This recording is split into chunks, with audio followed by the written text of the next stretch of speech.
What's up, Dub Nation? Back once again. Don't know if we'll have Dean on here or not. So let's send him the StreamYard link just in case. There we go. Send. Pull up the back screen with the box score of Miami against the Warriors. Here we go. And we're about to start. Last matchups. Oh, neat. Okay. We played them twice in Summer League, but we also played them at the California Classic. They don't have the stats for that. Here we are a few hours after, or 24 hours after USA barely survived.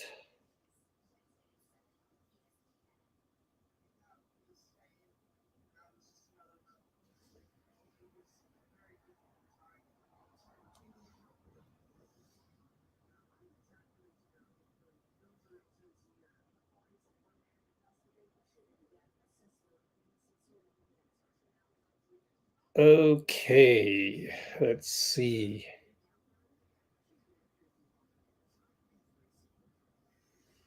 We got the warm-up silent clip from Warrior Social here. I'm sorry. I like to make fun of them because they post silent clips. The silent clip. And we pull up the backup laptop stream playing on ESPN. You can probably stream it if you have cable. And if not, it's probably on Stream East. Also, in case you missed it, Biden is withdrawing from the presidential race. Crazy, isn't it? And there's people thinking that Shams broke the news. He did not. Why do people fall for that? I don't get it. His tweet came 4 minutes after Biden officially tweeted a press release.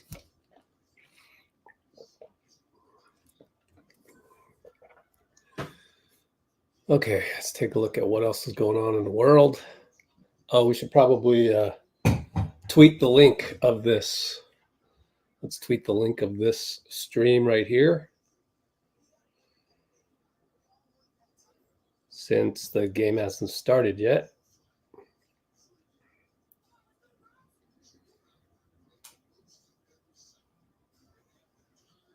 Okay.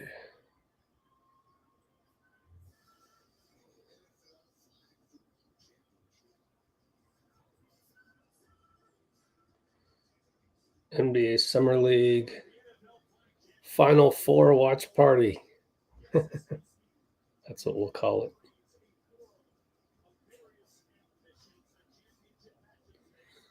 Oh, wait a minute. I'm on the wrong channel. Oh, come on, YouTube TV. Jeez. They may have, wait a minute. They're showing flag football. So I don't know what's going on. Did they switch it to NBA TV? Anybody experiencing the same issues here? Orlando, Minnesota over there. ESPN, Golden State Warriors, Heat. And they're showing flag football championships. Okay. Is it on ESPN2 per chance? All right, I'm going to go try to find the right streaming platform on ESPN3.com. And if that fails, I'll go to Stream East. ESPN2, they switched it. It's on ESPN2. So let me go to ESPN2. And even the website says ESPN. Unless they changed it. ESPN right there. Okay. Search ESPN2. I love how you can't find anything There they go. We're about to tip off. And we lost the tip. Meanwhile, let me try and find ESPN2. What did they? Last minute, they go, nah, we don't want the Warriors on ESPN main channel. And they score. Miami Heat scores. I don't even know where to look. From your DVR. No, not my DVR. See, that's the problem with YouTube TV, is that I have to type it in. E, enter, S, enter. Pat Spencer, lefty layup, good. Nice drive. Good Lord. And then type in a 2. Come on. There's no ESPN2 on YouTube TV. You're kidding me. You got to be effing kidding me. Let's see. ESPN2 basketball. How's that? My Sony Bravia. Not up to snuff, my friends. Well, eventually I will figure this out. The TV version of YouTube TV is very lacking in certain things, and this is one of those things it's lacking in, is to find the right channel.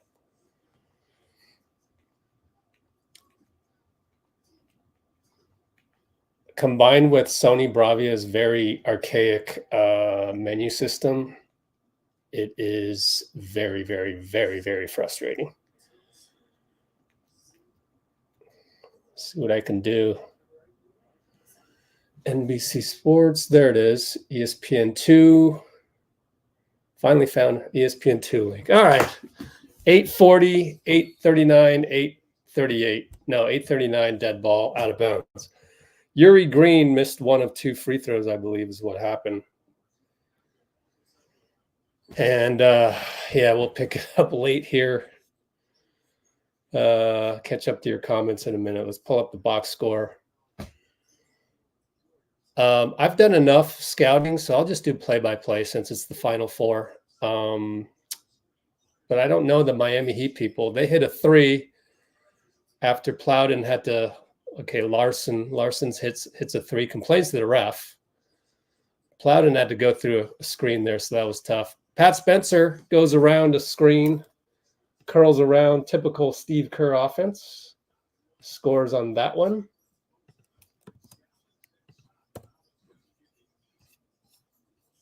Let's see if I can write some notes here. Excuse me.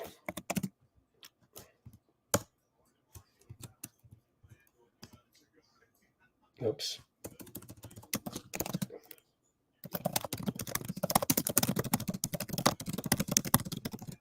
Change the game from ESPN to ESPN2. Don't you love it?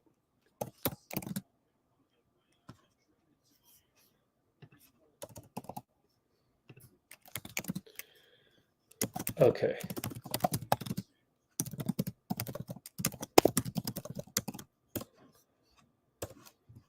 We fouled them. They're at the line. Pelle Larsson. He was one of the guys that Eric G was interested in, but figured that he'd be well gone by the time our 55th draft pick came up. 52nd draft pick, 55th. Succumbing to the Bronny Kool-Aid there. Sorry. Back out to Pat Spencer after he missed badly. Spencer now bullies a guy, fade away with the shot clock winding down, no good. They bring it up. Looks like Stevens over to Larsson. So Daequan's got to guard Larsson. And, oh, is that actually, no, that's Larsson. My bad. They got another guy. And they got a dunk because they swung the ball. Jackson Rowe's going to fire. Not the best shot. We're down 9-5, 7-14, 7-13, 7-12. And number 50, Stevens. Is that Lamar Stevens? Nah, can't be. Isaiah Stevens attacks Yuri Green, scores. Spencer around the curl, but Quinten Post, bad screen. Oh, that's not good. So not a good start for us.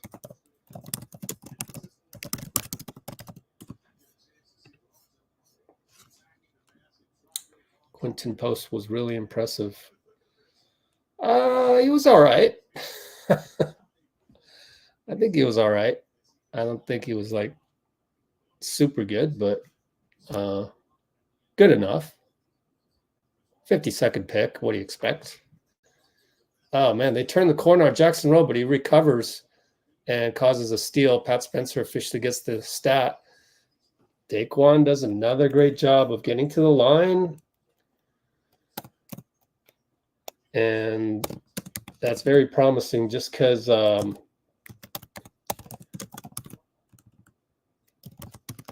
what he does is just very deliberate. It's not super athletic, and yet he is athletic, but he's not super athletic. 6'9" wingspan is okay. You know, everything's okay, but like that's a role that we need, kind of like off the bench and everything.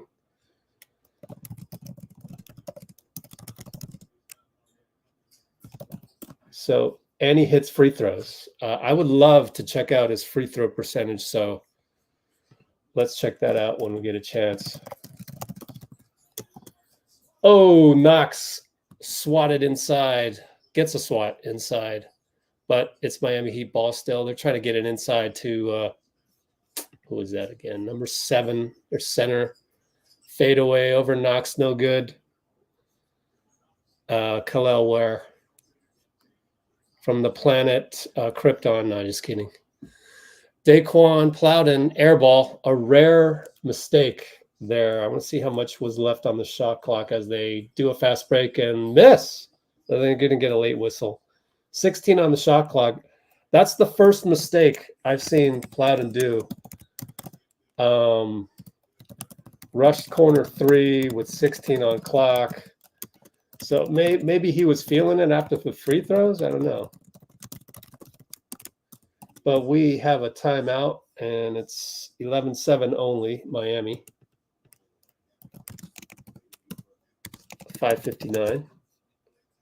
Let me fix the description to say that the game's on ESPN 2, not ESPN. Boom, fix that. And let's go look up Plowden's free throws. BKRef.com, Daeqwon Plowden. See what they got. Got anything? No, they don't have anything, do they? Oh, Bowling Green. Okay. Well, we could look at his college stats, but then also his G League stats. Wow, he was 85% after going 50 and 54%. Look at that growth. And then down to 73, back up to 79. That's amazing. Wow. I'm impressed. I'm impressed by this guy.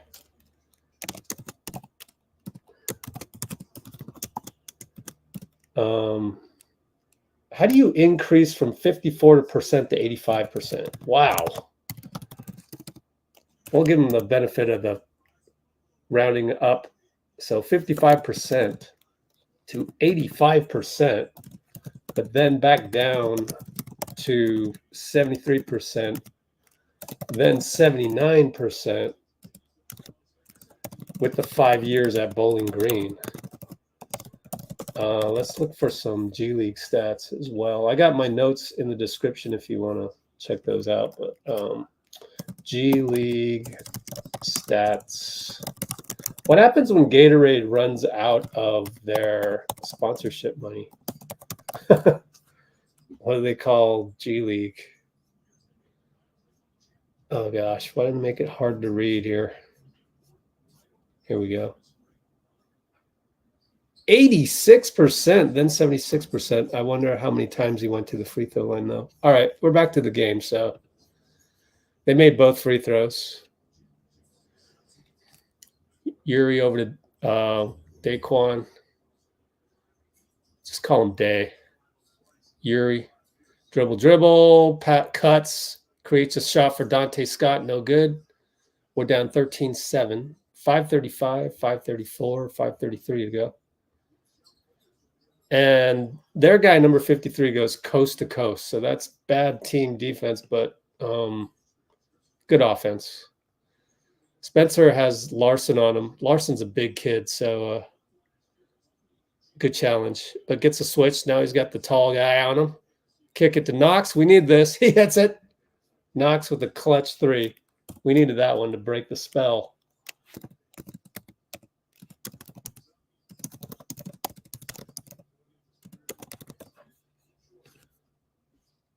And they got work it over to 53 again. Missed it. Missed the 3. Who is that guy? Josh Christopher. Yeah, he looks familiar. Dante Scott over to Spencer. Looks at it. Inside the Knox. Fade away to the baseline. Good. 2 in a row for Knox.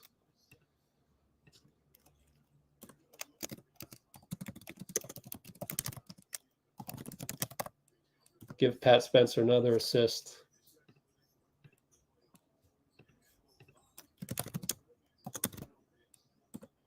And they go inside to Kalel.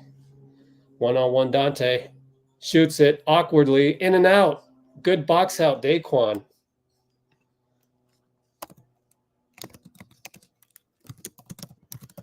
Yuri goes inside. Kick it to Dante.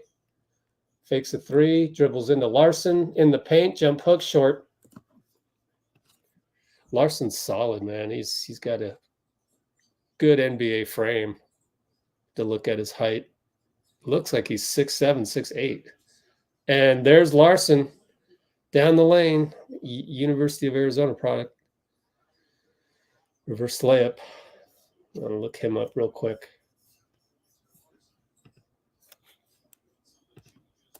Pell Larsson wiki. Pat Spencer, tough 3, but Knox gets a rebound. Takes a dribble, fades away. Good. Knox on fire. Get him the ball, guys.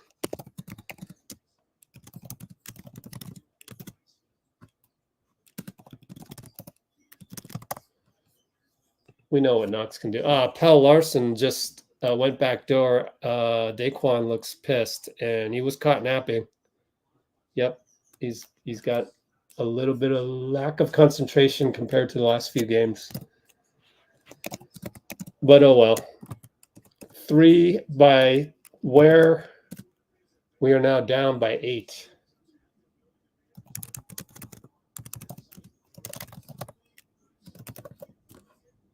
Plowden's going to go between the legs, go inside to Knox. Extra pass to the corner. Back rimmed it by Dante Scott. And they kick it up. Good push. Christopher for 3. No, that wasn't Christopher. That was the other guard. And that other guard is... Oh, Pat Spencer goes down the lane, 94 feet.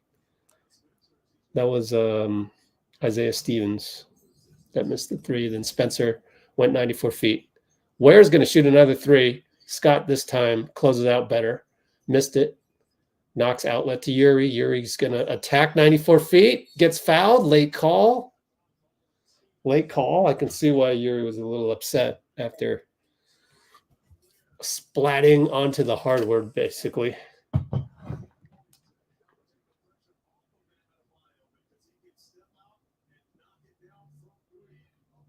Hold on. I never actually got a chance to tweet because we ended up being on the wrong channel.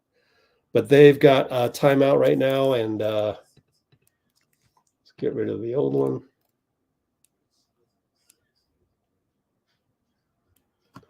And show it. Let's see. Then we got to go here. 22-16, 158.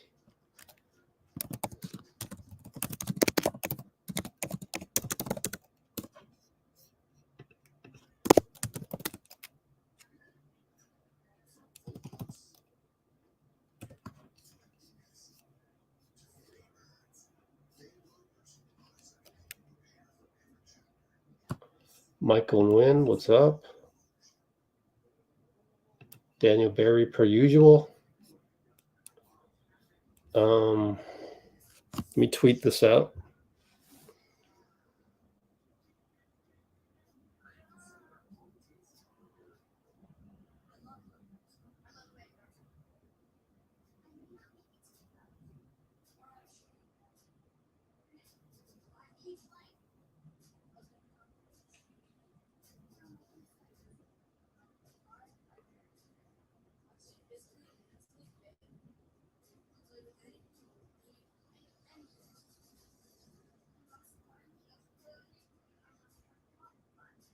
And let me go to Instagram and post this thing as well.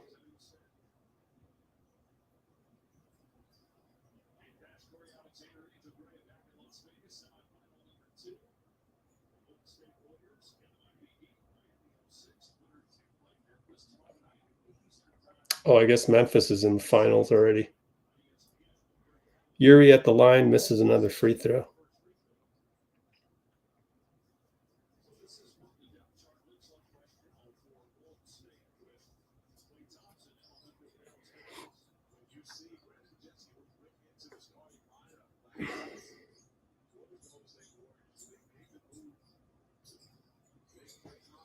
Now we're giving full court pressure. Good job by Yuri.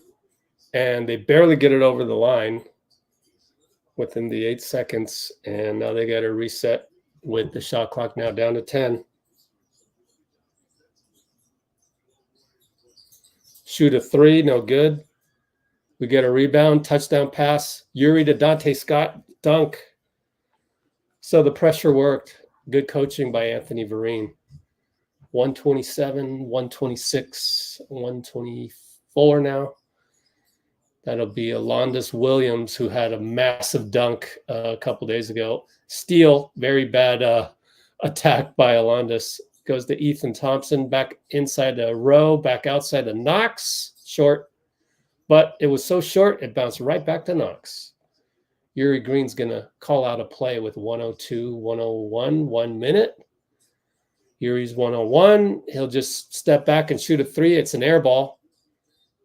And they're going to get, nope, I thought it might have been a foul on the guy that was covering Dante Scott. Good hustle by Scott, showing Podziemski there on the bench. Is he wearing his USA thing? Yeah, he's wearing his USA jacket, showing that off.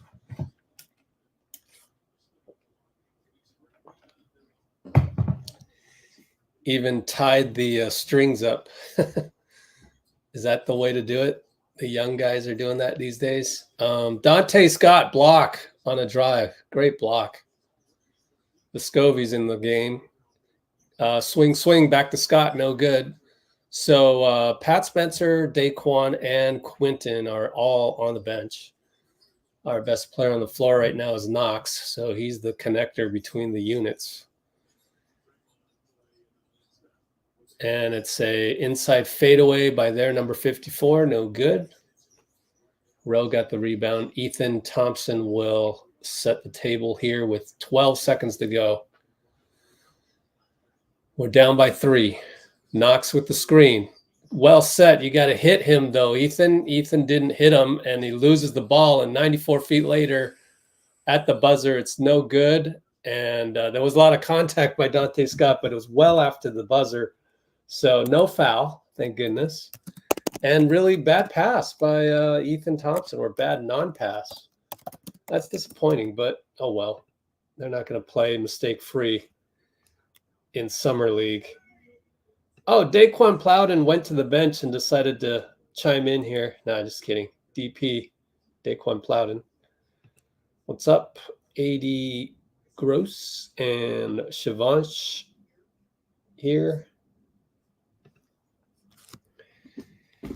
Okay, let's check what else is going on in the world other than Biden taking himself out of the presidential race.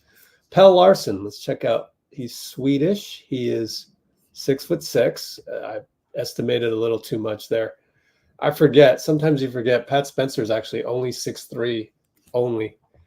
Yeah, so he's got a bit of height on Pat Spencer. I mean, I wouldn't be surprised if he was like really 6'7". He looks 4 inches taller than Spencer, not just 3. 6th man of the year, huh? Drafted with the 44th overall pick. So we had no chance. Yeah, I mean, he was on our target lists, I believe, but like a lot of guys were. So was probably Oso Ighodaro and all the other guys that Eric G thought were good fits with the Warriors that just wouldn't last until the 52nd pick. Let's check Twitter for a sec, but come back to this because we just inbounded the ball and problems. We got ball trickled out. We got 3 seconds to get it over the timeline. And we have our second unit in there. Oh, boy. Ethan Thompson got to get it over, and he gets it over. Oh, that was close. Quinten Post back in the game, ready to set a pick for somebody. Oh, he gets the pick. Okay, then he comes around, goes to the corner. Oh, interesting. But Vescovi has the ball over to Knox. Late shot clock, has to drive in and fade away for a 2-ball, and it's good. Knox playing well, really well today. How many points is that? So late shot creation jumper. Fade. Short on the 3 by Miami. Knox has 12 points already, and we just started the second quarter. Oh, Jackson Rowe, beautiful fake handoff. Knox wide open, 3-ball, good. Way to knock it down, Knox. That was a greatly executed fake DHO or fake handoff. Yeah, fake DHO. And then they throw it away. Free fast break. Fast, can say that 10 times fast. But Ethan Thompson can't hit. Gets his own rebound, surrounded by 3 guys, dribbles it out. Q posted is there to be the outlet for that, and then the ref stops play to fix the shot clock because they screwed that up.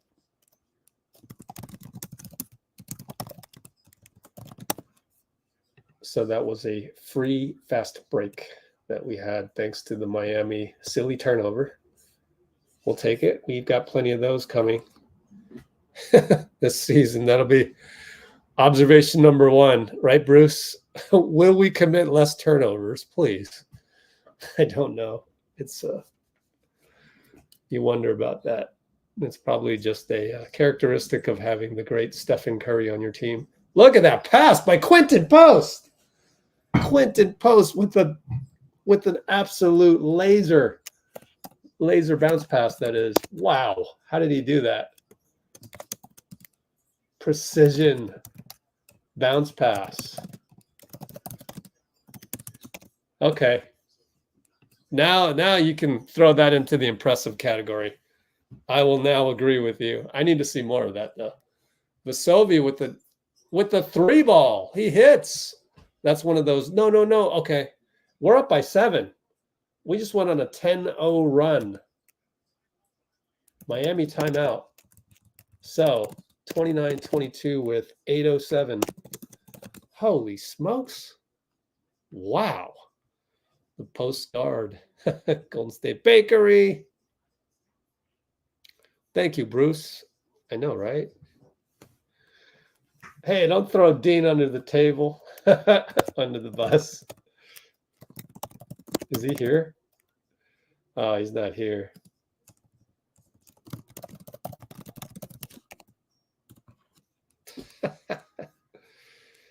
Okay, let's look at Twitter and see what else is going on in the world. Kevin Knox on a roll, yes. Oh, are we on a 15-0 run? My bad. 5 points, 5-0 run probably since the end of the first, which I did not take into account.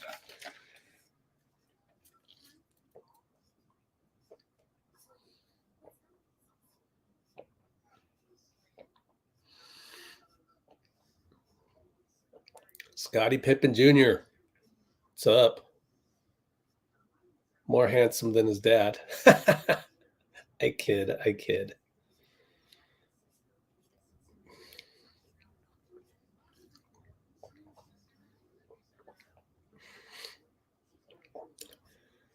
Okay. Oh, there's our tweet. Woohoo. Woo. With no engagement on Twitter, as is the plan. I don't like to engage with negative people, honestly. We're not going to do much marketing on Twitter. I will spend the month of September trying to figure out what to do about Twitter because I just don't know what to do about it. Yeah, I don't see a whole lot going on. Oh, Larsson, of course, ends the drought with the jumper. Yeah, this guy could be a first-round pick, you know. But they got a lot of those this draft. Not so much franchise players, but a lot of good role players. Guys who can fill in the niche. Ethan Thompson misses a three, but Quinten Post is there thanks to Vescovi. Credit Quinten Post. He got the official rebound. And we score. So, all right. I hope I've been pronouncing his name right. Vescovi? I don't know. All right, good hustle on a missed three, but it's going to be Miami ball. Reset that to 14. Apologies if I've been pronouncing Vescovi's name wrong, but he's been pretty solid. Looks like he's deserving of these minutes. Maybe he's just, killed it in practice or something. But pretty good rotation that Anthony Vereen has, in other words. Oh, inside hook shot, Kalel Ware out of Planet Krypton. Bruce, I know you'll appreciate that. Vescovi gets a screen from Post, finds Ethan Thompson. Corner three, good. Warriors basketball, baby. It's what we do. You know what? I'm going to scout Post now. I'm going to keep my eye on Post and ignore the ball. So I apologize for that in advance. I just want to see more Post. And for me to see more Post, I gotta watch everything that he does. So I'm going to go into scout mode right now instead of play-by-play mode.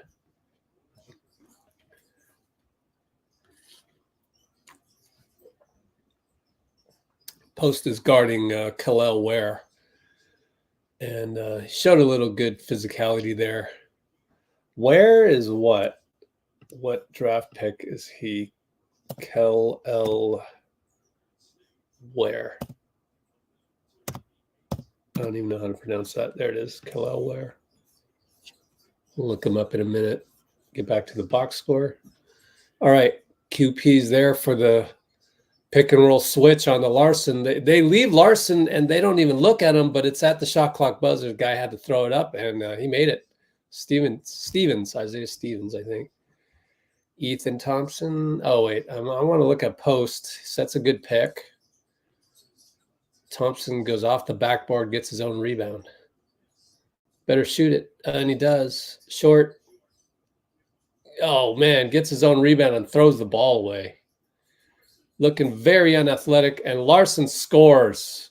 94 feet and one. Foul by Vescovi. He thought he just fouled him, and Larsson somehow got the ball up. So now Miami can be down by 2. They're down by 3 right now.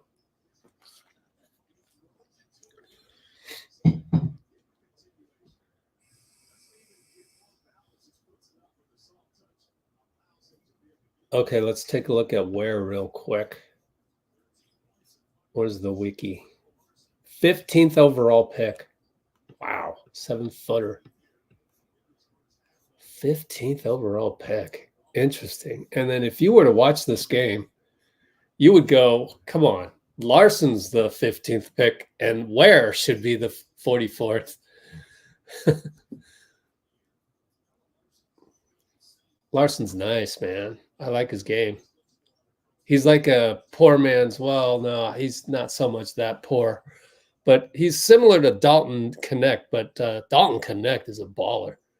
If you've watched any LA Summer League games, Daeqwon is back in, and there's Dante Scott creating a bucket inside. He's been impressive. He'll definitely get a job somewhere in the world as a pro. No doubt. Larsson for 3. Oh, in and out. Thank goodness. We're up by 4. Daeqwon into the lane. The elbow out move. Kicked it out, though. Ethan Thompson finds himself with the ball. Corner 3. No good. I will do play-by-play now that Post is on the bench. 3 ball. No foul on that. The Miami player was complaining. Wasn't Larsson, though. Dante Scott missed it badly. Hustle back on defense. Only up 4. Miami with the ball. Stevens gets switched on by Plowden. Good job. Good chase by Plowden. Good box out, Plowden. He boxed out 2 guys. Well, physically he did, but the other guy was also keeping an eye on. And the result of that, Yuri Green, 94 feet, and he's really improved that aspect of his game too.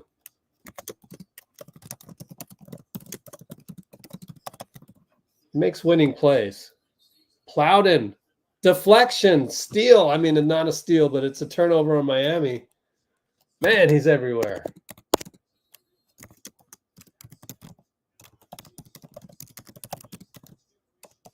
Man, he's good, man. Should do a scouting report on the channel. Do we have a timeout here? Looks like a timeout. And I tell you what, the thing about Daeqwon is he doesn't do anything super spectacular, but that's what you want as kind of like the backup wing. So looking at our depth chart, you know, you look at Wiggins, you look at, you know, DeAnthony Melton, more of a 1-2, but DeAnthony Melton defensively, you look at Kyle Anderson, and then so Daeqwon adds to our defensive wing depth. He just does it, and it's promising because he's not going to do anything, you know, out of character. He just does everything very, very well and fundamentally. And that's what I love about him.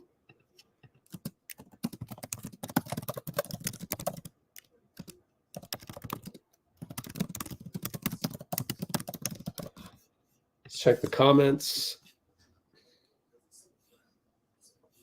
Oh, yeah. Bruce's birthday.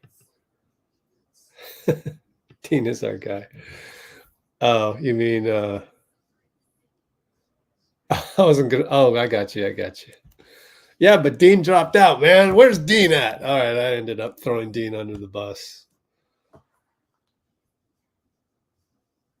Should I text him that he pulled a Biden?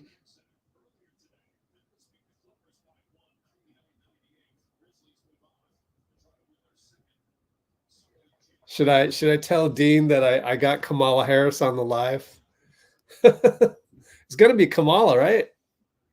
Somebody fill me in on the political news because I'm not sure. But yeah, I think it's going to be Kamala Harris. And I thought that was the plan 4 years ago anyways. Daeqwon misses a 3 with how many on the clock? We got to keep an eye on those, man. All right, there was about 10 on the clock. I don't know. It's very Klay Thompson-ish, you know. Oh, there's 10 on the clock, you know. Should have the green light there. I don't know. One more pass with 10 on the clock, man. And they get a 3 out of it.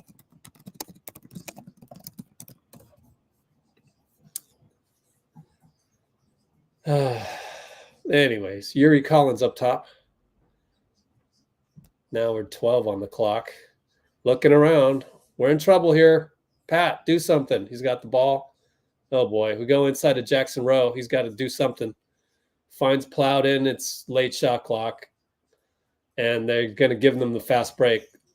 Absolutely horrendous offensive sequence leads to a fast break layup for the Heat. That was a very summer league possession by the Warriors. Here's another summer league possession. Wow. Jackson Rowe with another blueberry.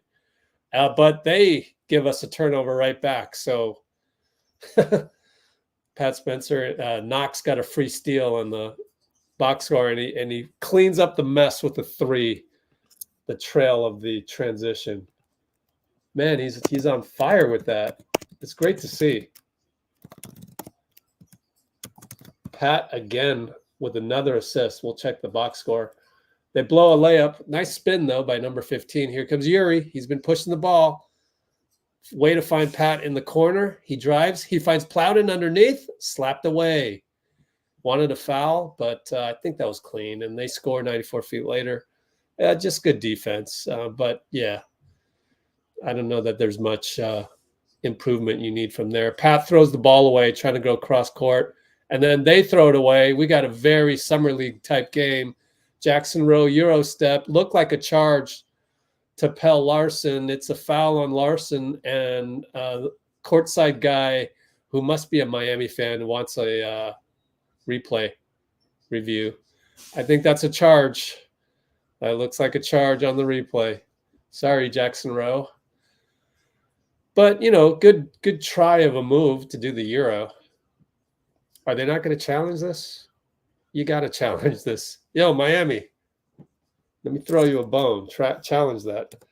Actually, they are. So I think so, because we've got a timeout and 2 minutes to go. Very, very sloppy summer league play the last minute or so, but you knew that was going to happen at some point. Kevin's playing like Otto. That's a good one. Good one, Arbel. You're getting the comment of the day, the gem of the day. Sorry, Shivansh. Shivansh only has the only other gem because the other live streams I forgot to do the gem of the day. But Arbel, that's a good one. Playing like Otto Porter, man. Got to put that in the notes. Let's take a look at what was I going to look up here? Oh, Kevin Knox's three-pointers, 3 for 5, 15 points. Let's look at his historical three-point shooting.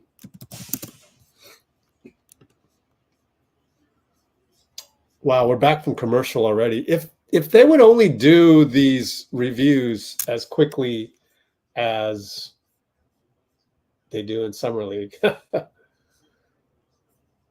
34.5. So, that's a projection. My fault. It's always been 34%, 37% for Detroit,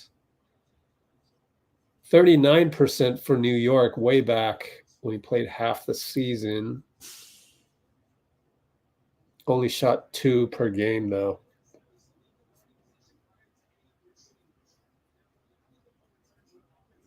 Yep, offensive foul call. All good, all good. That's the right call. That's good defense by Larsson. I like Larsson, man. I like Larsson. Haven't gotten a chance to see a lot of guys yet in Summer League, but I like Dalton Connect, and I like Pal Larsson so far. Like what I see.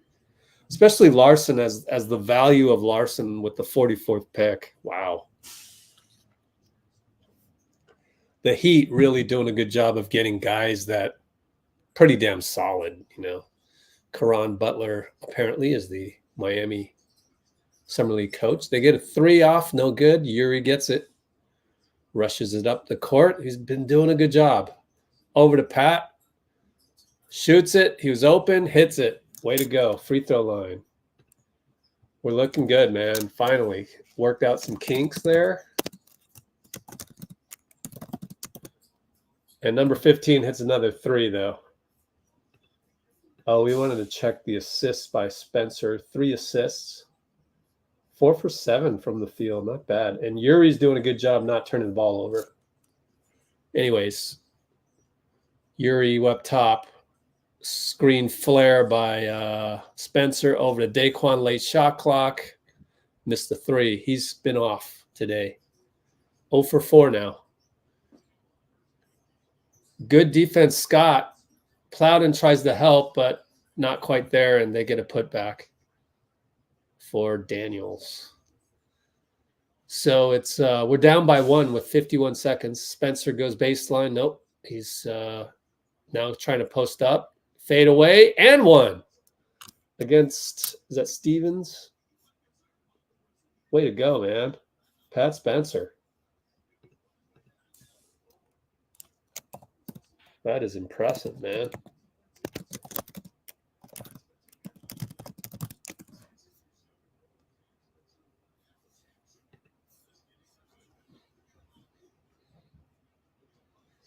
$215 for Shivansh. Kamala Harris, yeah. See, I thought 4 years ago the whole plan was to have Biden beat Trump and then have Kamala be the next one. And I think what happened is they did a couple debates. They found out Biden's not very popular. And so they made a strategic move right now to put in Kamala. So, but I thought that was the plan from the beginning, is my take. Anyways. Oh, that's not Stevens. Oh, that's Alondis Williams, number 15. Yeah, he's the one that had the crazy dunk the other day, and he attacks Jackson Rowe and draws a foul. So he'll go to the line. He's one of their better players. Obviously, super athletic, especially if you saw that dunk. Did you guys see that dunk? Should I find it for you? Because, sheesh, that was incredible. Let's go to Twitter. Search on Alondis Williams, and you'll see it's like the dunk of the summer league. There it is. Although that didn't really. Oh my goodness. That was like on day one of the summer league. Anyways, he missed a free throw. Knox rebound. We're up by 1. 27 seconds. Let's see what Plowden does. Out to Yuri.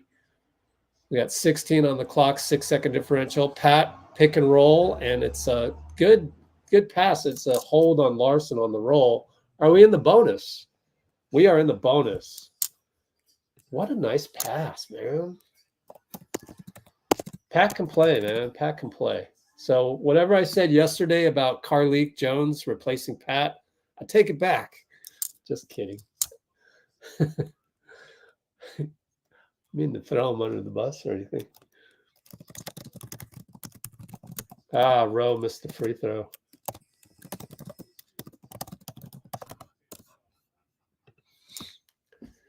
Come on, guys. We need every point we can get here. Final 4, baby. We got the championship tomorrow. Come on. We got to check the time on the championship at halftime here. 20.1 seconds. Rowe hits. We're up by 2 at half or near the halftime. 20 seconds. Vescovi's in to defend. So they took Yuri out? Took Yuri out.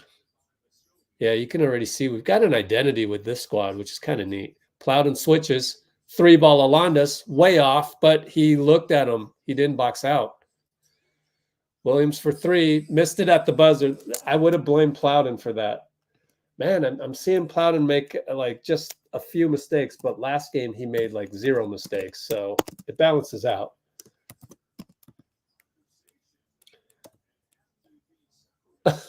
Pat Spencer got into it. It's a technical on number 53. We'll get a point. Yeah. Or we got to make the free throw when we come back from halftime. 47-45. Halftime. So Plowden, well, that was such a short shot, but still, and he was closing out on the guy. Let me replay that and just let me see if that was really Daequan's fault. Yeah. He watched. He tried not to. I think he just forgot that there was a few more seconds on it.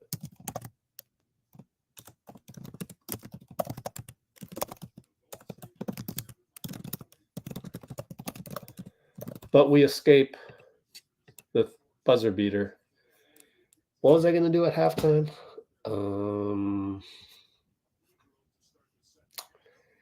We looked at Kevin Knox's free throw, three-pointer percentage. 3 PP. Oh, it was Josh Christopher. Halftime, and we're staying here on the court This is weird. They didn't go to the locker room. Miami stayed out on the floor. Weird.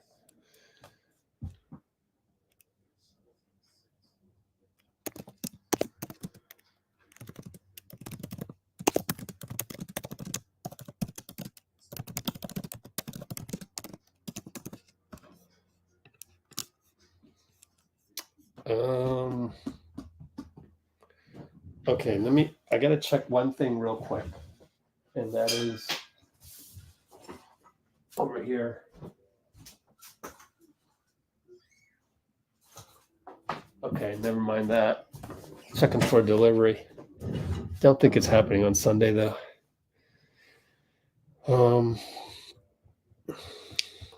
Oh yeah. So should I tell Dean that we got Kamala on the live stream instead of him? Oh man.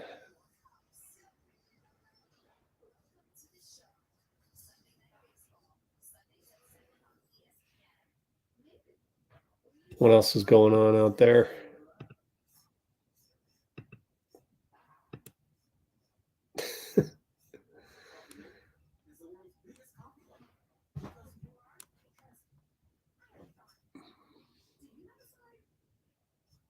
Oh, cool. Obama with a little. Oh, what's his full statement? Oh, cool. Let's check out Obama's full statement on Biden.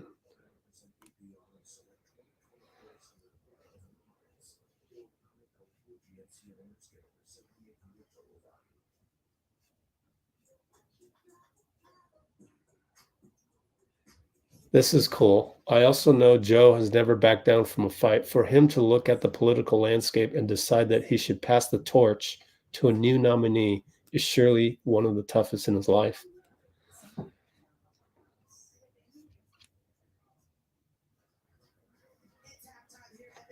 Nice one, Barack. What else we got? Oh, Wemby's over in playing Australia in a FIBA preliminary game or exhibition game.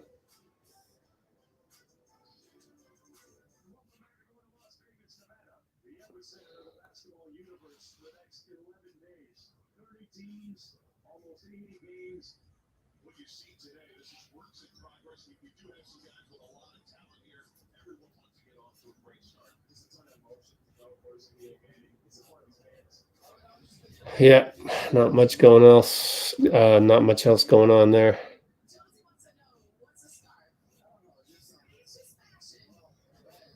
Typical tease by your cable company on the Klay Thompson Instagram story. Desperado.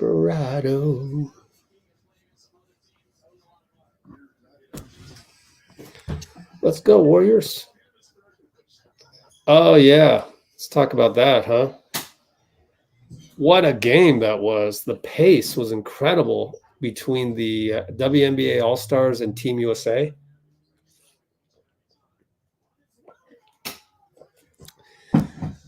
I disagree with all the hot takes of like, oh my gosh, the WNBA All-Stars beat Team USA. Like, they have way more incentive to beat USA than the other way around. I'm sorry. And that factors into it. Believe me, like if you go play a pickup game and for some reason the team you're playing in a pickup game doesn't like you just coming into it, like they're jealous of you for some reason. Not for some reason, for an obvious reason. They got snubbed. They didn't get picked to play for USA, and now they get to play USA. Like, if you know anything about pickup basketball, rec league basketball, duh. Like, WNBA winning is not the All-Stars beating Team USA is not a surprise, and it's now happened twice in a row. So I don't understand why people out there are making such a big deal out of it. So I'm making a big deal out of them making a big deal out of it. It's not really a big deal, and to me, it's not surprising at all. And then The other thing is I do think Team USA is really awesome. Like, the only thing I was disappointed with was that they were getting beat by 17 points with like 3 minutes to go, and yet they still were able to make a respectable final score of like -7 or whatever it was. Got it back to single digits, I believe. Better check that. Let's see. WNBA All-Star Game final.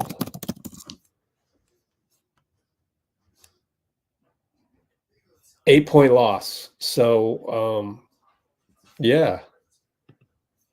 Way to get it back to 8 points, because I was a little.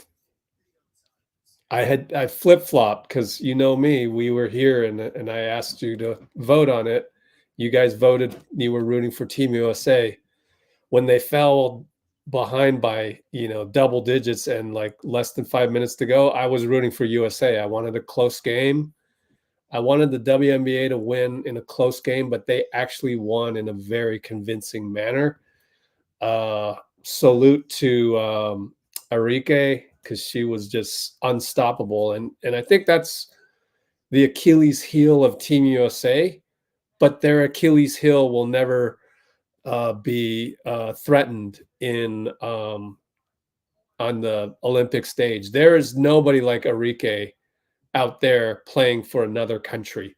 So Team USA will be fine, but their Achilles heel is they don't have a defensive stopper. In fact, the vast majority of the WNBA doesn't really have a defensive stopper unless there is one. Somebody tell me who that is. You should get that person on Team USA so that you're absolutely covering all weaknesses. That would be like the Derek White. Who is the Derek White of the WNBA? Get her on the team, because that's how they lost, was Arike going nuts. If Arike doesn't go nuts, then it's an even game. And it's an even game because the WNBA All-Stars, their main players, they have an incentive to beat USA. They're jealous. But just for this year, they're jealous. In 4 years, it'll be those leaders of the team, which are Arike, Caitlin, Angel Reese was a monster on the boards. Spencer's going to shoot the free throw here, the technical. Taurasi on the team. Yeah, I actually do. She has that dog mentality.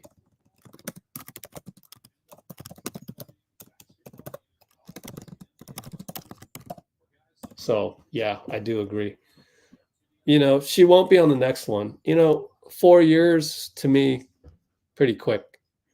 Comes quickly. So they'll get their time in the sun.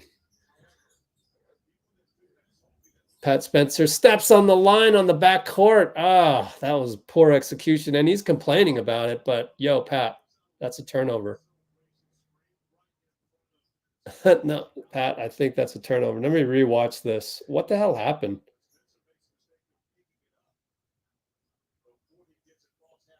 Yep, and he stepped on the line. So very technical call there by the ref, but that's his job.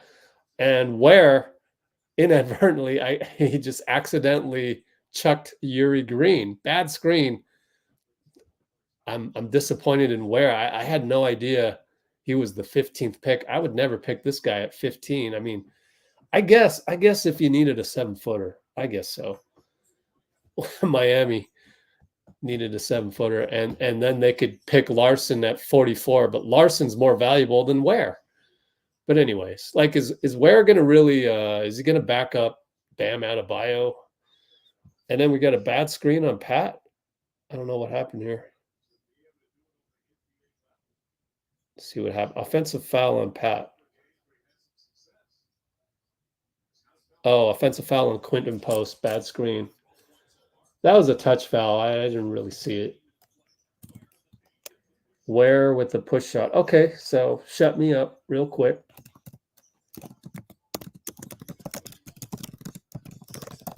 Pat Spencer, runner, Daeqwon dunk, no good. But Quinten Post got the rebound, and we get a reload, and Daeqwon with a beautiful offensive rebound. Beautiful. How does he do it? and nearly lost the ball. Will drive into 3 guys and draws a foul on Ware. Ware couldn't help but, like a cat, go after the yarn and foul Daeqwon. But Daeqwon making things happen again.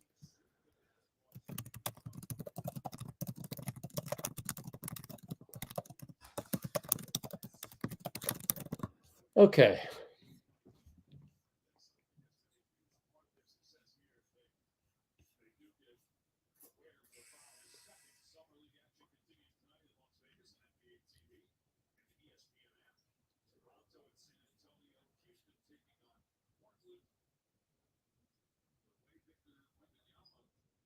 Kendrick Davis. He's like, he's on another squad.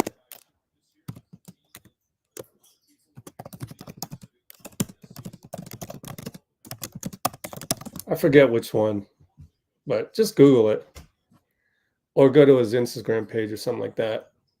We'll look at it at the next time out. All right, so what's the score? We're up by 3. And Ware inside. Good defense post. Good defense post. Daeqwon got the rebound. Yuri with the strike to Knox for a dunk 94 feet later. Yuri's playing out of his mind this game. This is the best I've seen Yuri play.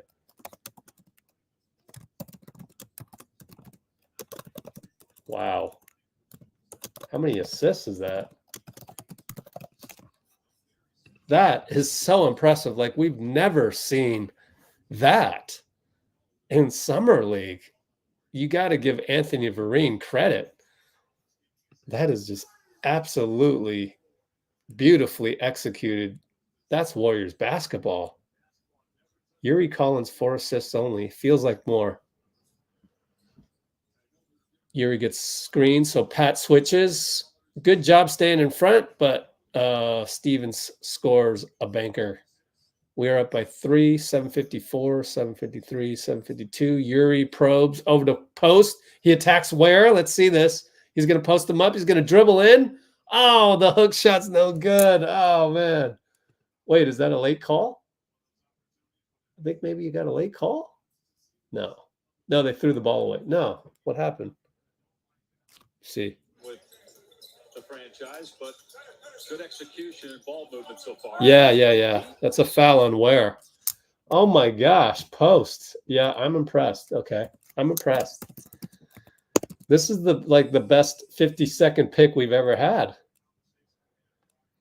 No, actually Trace was 57th, right? My fault. We're doing good on the 50 picks lately.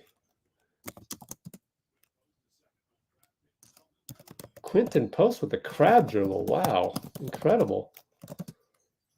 Fouled by the 15th pick of the draft? What? That's nice. All right, we're up by 5. Ware with the look at the help by Daeqwon. They have to kick it back out to Larsson. He calls for Ware. Let's see Post and Knox. Pretty good defense. Pretty good defense. Oh, Knox gets called for the touch foul. Too bad. I still like it though. Oh yeah, Vereen's going to challenge this. Nice, Anthony. AV. Yeah.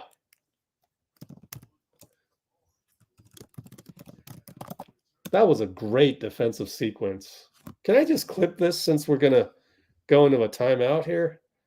This is great defense. Wow, I'm really clipping a summer league game. So impressed by our chemistry.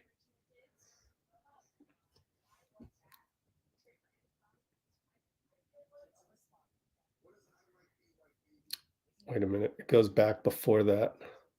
Shoot, it's going to take a while.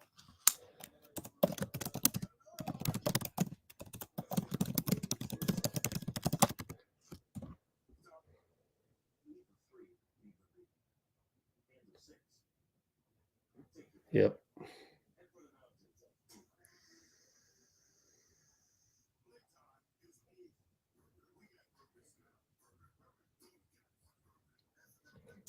And Post got the rebound too. Wow, I'm really gonna do this. We got to do this quickly because they do commercials. There's only like 2 commercials.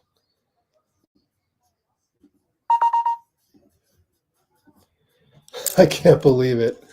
I'm doing a summer league of what you call it, rewatch of a wait, hold on, list.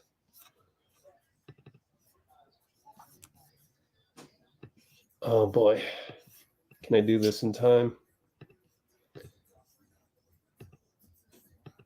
Okay, here we go.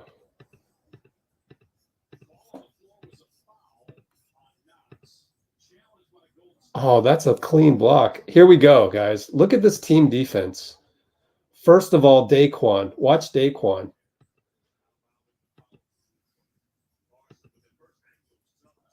He's right there. He lets him go. I mean, this is so smart. And he's right there for the roll. He anticipates. He knows that they're not going to go to him, Christopher. Of course, in the NBA, maybe they do go to him. So maybe a more dangerous player. And then the way Knox defends this pick and roll, also beautiful. Like he goes over. He goes way over. That's how you're supposed to do it. Like there, he doesn't just get picked. We're going to chase you. And, you know, the rest of it is what we're challenging. I mean, that's great team defense. You just don't see that in summer league. You just don't. I'm so impressed by the squad. You got to give AV credit.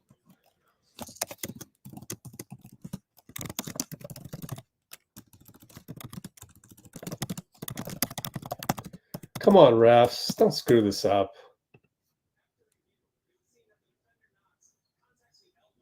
Oh, stop it. He hit him on the elbow is what the ref said. Come on. No, let me replay this. Hell effing no.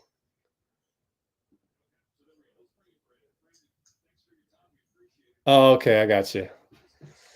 Oh man, that's so ticky-tack. But he's right. He's right. He got him on the elbow here, coming over to block it cleanly here. Kind of hit the elbow, I guess. Brandon Podziemski. And it's not really a lot of time for skill development. So right now, I've been off since May 1st, and for me, I've felt the best I've ever felt. I've gotten better. I don't feel like I've had a big jump as I've had since my junior one and senior high school, which has been really nice for me. I feel better. I feel more skilled. Oh, Yuri! It's a jump. Brandon, for you being inserted into the starting lineup this year with the Warriors, you did take a jump really midway through the season, leading the league in charges taken, but more importantly, gaining the confidence of your veterans. How much can you add to that this year? Yeah, I think everything I did last year, I can do plus more. And I know I'm not Klay Thompson, and I know I'm not Chris Paul, but I think I can do a little bit of what they each brought to the table. And for me, having that confidence from the veterans, helps your self-confidence. And, I'm going to do as much as I can to help out the guys and try to win. What was your biggest takeaway from being around Klay Thompson this past year? Quinten Post dunk on the spin in the post. Oh, wow. Yeah. Oh my goodness, he's impressive. Yes. 10-second answer, but very impressive. Just being around him, and I said this to Chris Haynes the other night. You can't. What you learn from a vet like that, you can't just look up on YouTube as a kid and look that up. It's something that comes from being around him, being with him. But I learned so much from him, and a lot more of it was off the court than on the court. Wow, Quinten is clapping for the ball. For the young guys. Nuts. I can't thank him enough for his time. And dunk, Pat Spencer, Yuri, and Pat. Oh my God. Oh my goodness. This is so impressive. You ever had any battles with Draymond? You guys have any, gentlemen's bets on who can come up with the most rebounds in the game? Not gentlemen's bets, but he gets mad at me. Him and Looney get mad at me when I steal their boards. But nah, I think it's all fun. He respects what I do. He loves the hustle, and he always knows that he can have another guy out there when I'm out there throwing boards like that. 3-ball Knox. Oh my God, we're on fire during this interview. Keep interviewing him. We're on fire. Is there anything about Steph that you learned from playing him that maybe we don't see or we don't know? Learn from Steph that we don't know? I would say his competitiveness, I don't think you see that all the time, but he's ultra competitive. If not me and Draymond, I think it's him. The most competitive guys on our team. He doesn't show it. He's just a cold killer. But that's definitely something I learned the first couple days of training camp. And, I love that because I'm a competitive guy and I like to be around that kind of stuff. Brandon, of course, you went through it last year as a rookie. Now you're going to be one of the guys that's helping the rookies. So can you do me a favor and tap that guy on your 2 over to your right, Reese Beekman, and be sure to let him know that Corey Alexander is asking that you take him under your wing this year. That's my UVA guy right there. So I want to make sure that you're giving him the wisdom he needs to know. I got you. All right, Brandon, appreciate the time, man. Thanks, Corey. Appreciate you guys. Thanks. All right, buddy. Enjoy the rest of the summer. Who was that guy? I don't know who the color announcer is, but apparently he went to University of Virginia. All right, man. They should just keep interviewing Brandon the whole way because it brought good luck to Quinten Post, especially. We got up by 10 and it's now 8. 63-55. Wow. Went on a nice little run. 453, 452, 451. Vescovi. I'll do the play-by-play now that QP and Pat are sitting and Daeqwon. Attacked by Ethan. Good job by Vescovi to kick it to him. So we're back up by 10. Oh, we got Rupstavicius in the game. Rupsta. Good job, Vescovi, keeping in front of Alondas Williams, which is not an easy thing to do. Crazy shot by their guy, Vescovi.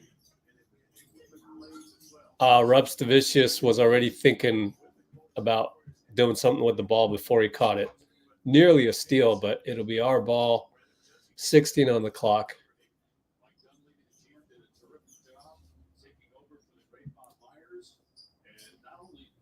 Man, Brandon averaged 5.8 rebounds a game, 3.7 assists. That's pretty incredible. 9.54, and he probably didn't even average, a ton of minutes.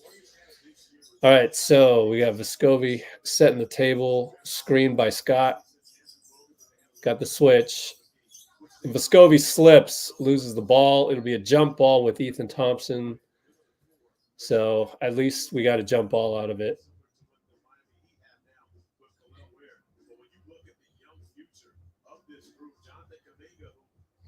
All right, let's catch up on some comments as we set up the jump ball. Oh, yeah, I got to look up Kendrick Davis.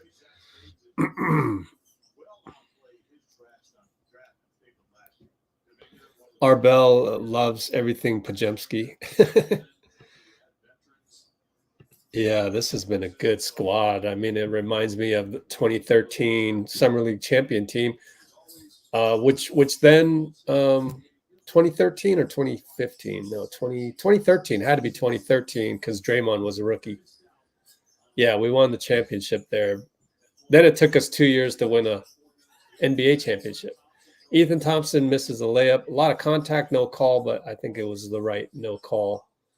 I thought the refs have been pretty good today. Foul by Knox as Alondas Williams attacked the hoop. So we're still up by 10. Free throws coming, and let's look up.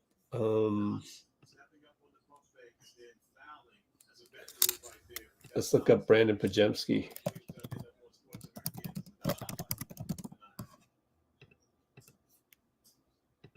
I don't really focus on numbers a whole lot. However, I'm curious how many minutes per game he played. Because the per 36 is probably pretty impressive. 13 points, 8 rebounds, 5 assists. That's incredible. Or per 36. 26 minutes a game, 27. And what? Steph's at 32. Yeah, that's pretty good, man.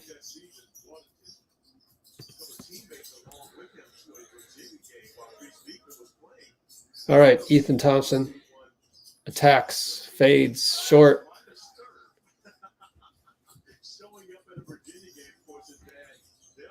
They bring it up. 3 ball by Cole Swider, who is actually Klay Thompson's trainer, trains Cole Swider as well.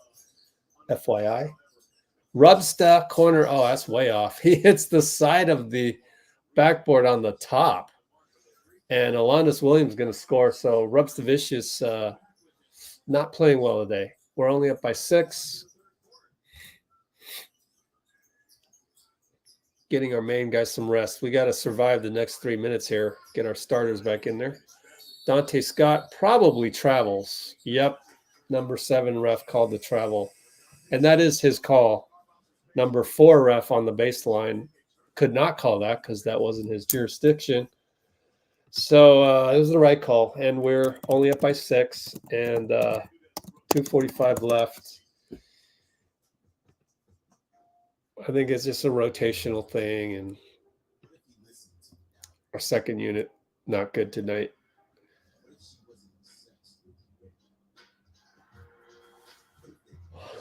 Some of these Team USA players I'm watching kind of like for the first time.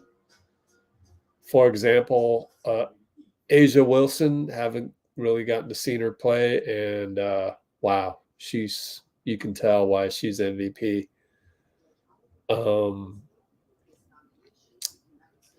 I thought Kelsey Plum should have been the starting point. Me not knowing anything about the history of this, I like Kelsey Plum better than Jewel Lloyd. Sorry, I'm sure there's a reason for that, but I think that goes along the lines of if you think Caitlin should be on the squad with instead of Diana and things like that. You might be right, but there's only 12 spots, so I see the politics involved. It's tough, and the thing is that Team USA is still head and shoulders above any other team in the world. I'm sure of this. Hope I'm not wrong about that. We'll see in the next month. But we have the political atmosphere to give Diana Taurasi the last run instead of Caitlin, and to not have Arike on the squad with the makeup of the team. Asia's the best player. Also, you got Brianna Stewart. So I think the makeup of the team allows you to delay their nominations for 4 years. That's my thought on it. Well, Miami forgot to play defense and got an offensive rebound. Dante Scott found Jackson Rowe, and he got fouled. Oh, man. They should do a rerun of the Cohan era Summer League jerseys. Like Steph. Who wouldn't buy a Steph Cohan era Summer League jersey, right?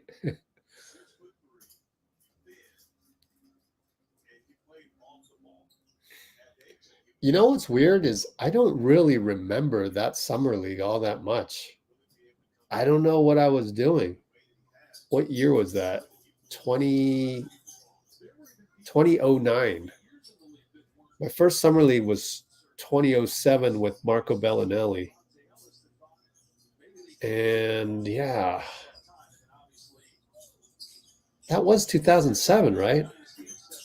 I got to look that up. Daeqwon rebound off the Alondas missed 3. He'll bring it up. How many rebounds? He's got 7 rebounds, guys.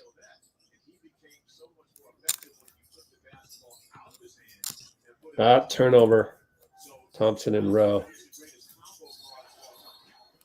And they're going to get a foul. Alondas again attacks the rim.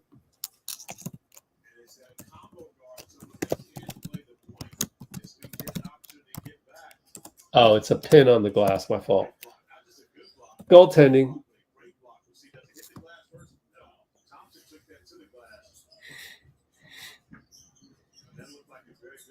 Oh, they're saying that's a block, or the announcers are saying, yeah, that looked like a good block. Oh, well, we're only up 5. Ethan shoots it. No good. there's a foul on the baseline. It's on number 50.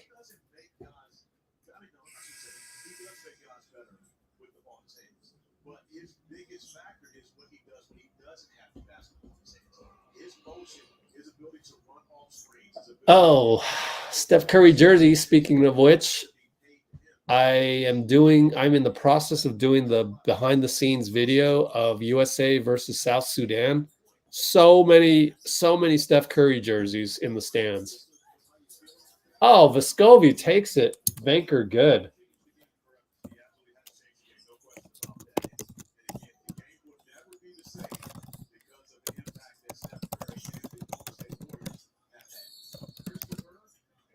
Josh Christopher draws a foul on Vescovi.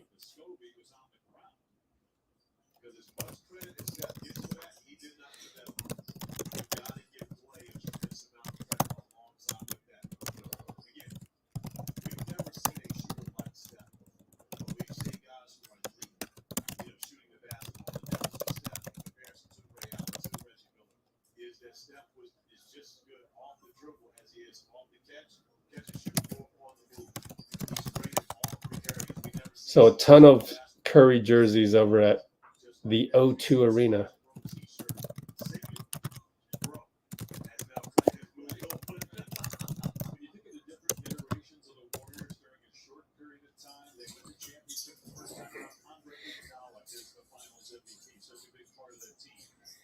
Wow, long discussion about Steph Curry by the announcers here. Interesting.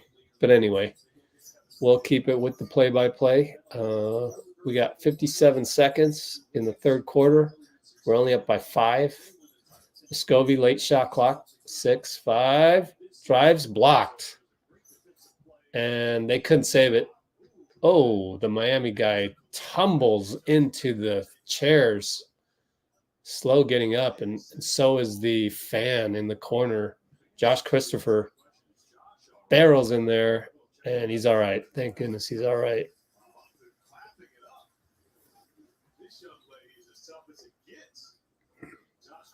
Good hustle.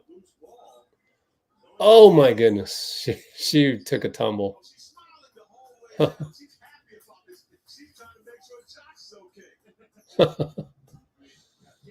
Is that Warren Legary that came over to check on her? Yeah, Warren Legary happens to be sitting. All right. Anyways, Vescovi, air ball at the buzzer. Shot clock violation. 41.9 to go. We're only up by 5.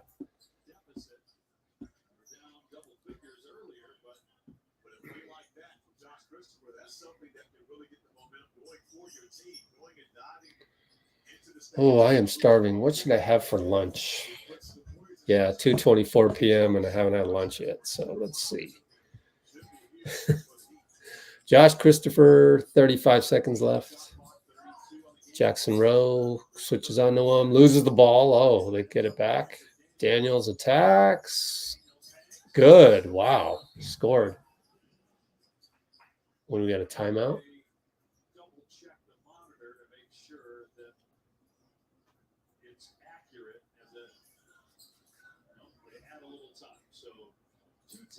All right, 24.2 left, so 0.2 differential coming up. Ethan Thompson,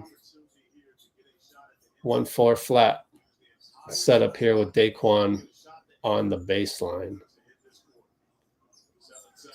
And screen by Rowe. Gets in the paint. Ethan Thompson, good. Inside with 2.5 left.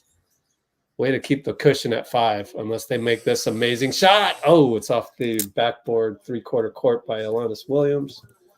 And so we will take a 5-point lead into the final quarter, and Summer League championship berth on the line here.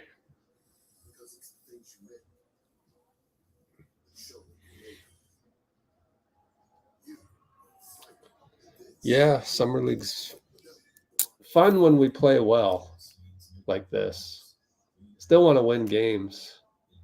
Last year was tough, in my opinion, but this year makes up for a lot of the previous years' Summer League struggles. Finally get to watch like really good basketball.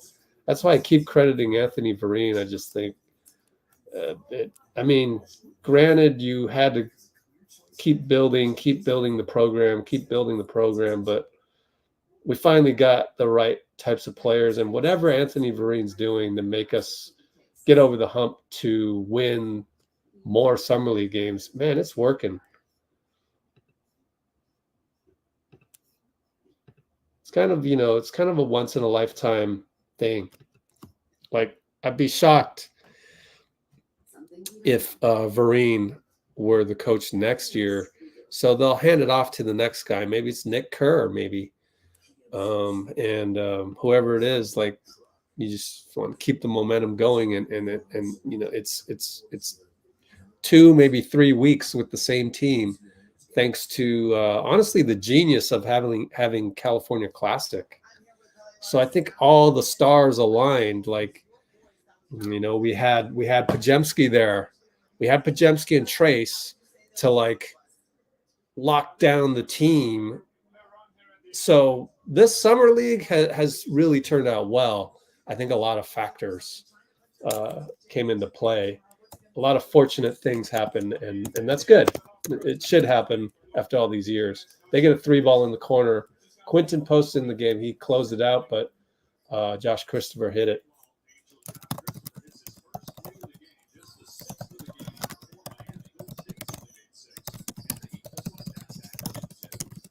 Oh, Quinten Post, dunk, pick and roll. Yes, sir. It was a double pick and roll. 3-ball Alanis Williams in retaliation, though.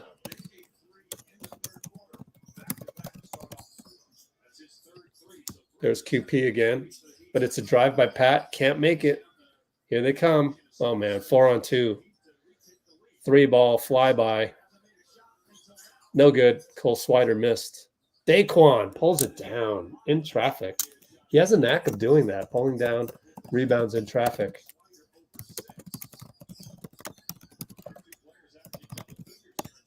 Daeqwon over to Knox for 3, 10 on the clock, in and out.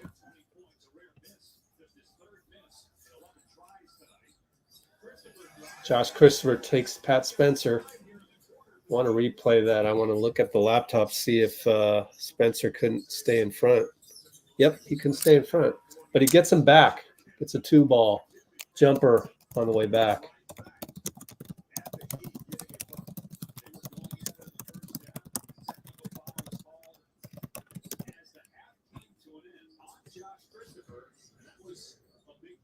Pick and roll. Corner to Cole Swider. He's thinking about it too much. Oh, bad foul by Daeqwon. Well, we already used our challenge. He's complaining about it. And then we watch the replay. Yeah, he got him.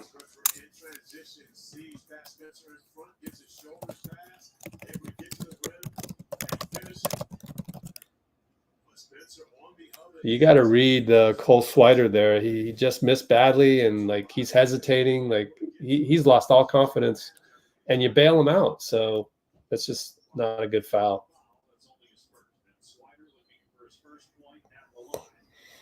Pat Spencer's going to complain about something to the ref.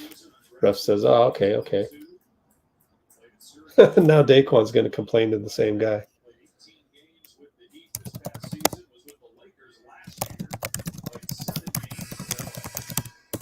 Ah, man. I hope this doesn't spark Cole Swider suddenly.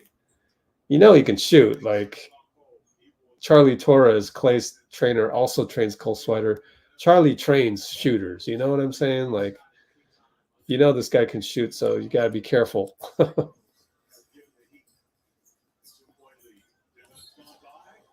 Oh, man. Physical foul by Alanis Williams on Daeqwon. Daeqwon still on the ground. Man, let me see what happened. Oh, that was a football play, man. Yeah, that's a foul. He's okay, though.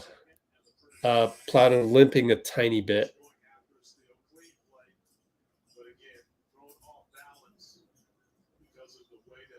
It could be the way that he fell. You're recovering from upper body contact like football, and then you fall, and he's not limping anymore, though. And it may have, on the fall. Bruised something. Quinten Post over to Pat. Pick. Back to Quinten. Oh, fire that. Come on. He doesn't. He drives and he draws a foul and he says, shut up, Rich. I know what I'm doing. Okay. He knows what he's doing.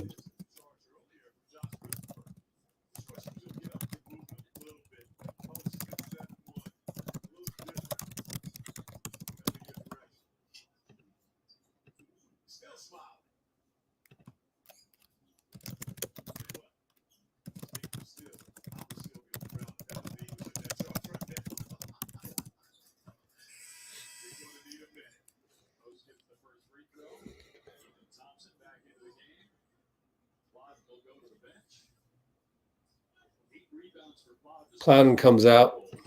Yeah, we definitely have some chemistry on this summer league squad, the summer league run, but we've also had an extra week for everyone, so it's really paying dividends. The California Classic, whoever came up with that and whoever on the Warriors said, yeah, we got to do this, get our summer league team better. Not that we didn't have it in the past. I mean, there was California Classic in the past. It's just that it takes a few years to get the right personnel and the right system. Post 4-3. Come on, baby. Short air ball. Oh, man. Says my bad. I just hesitated for a moment.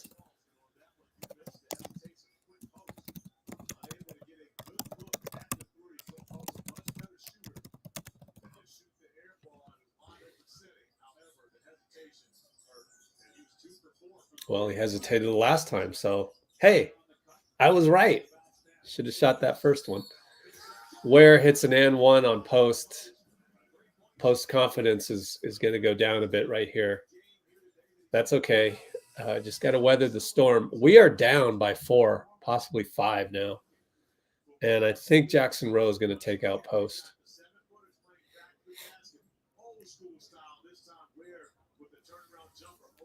Man. How did that happen?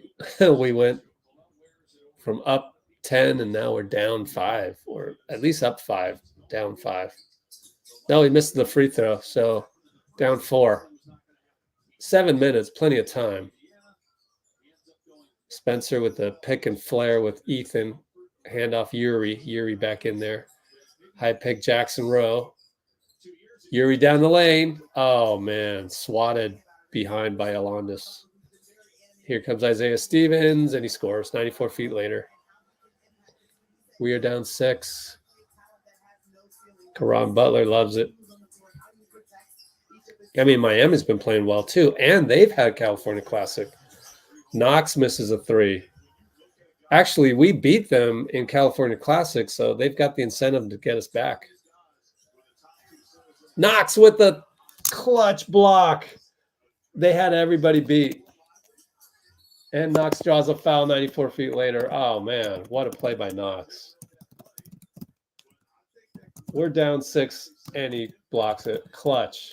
That's what you want to see.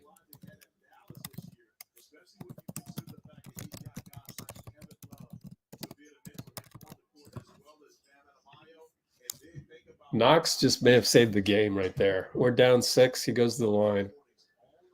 Okay, so the championship game is at 5 o'clock tomorrow. Something to note.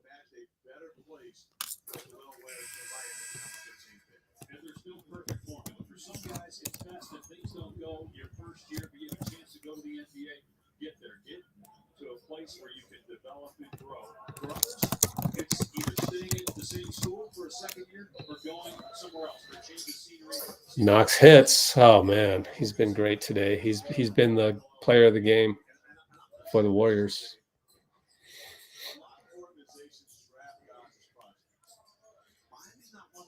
And Christopher's going to pop a 3. No good. Out of bounds. Yes, sir. Down by 4. 6:01 to go.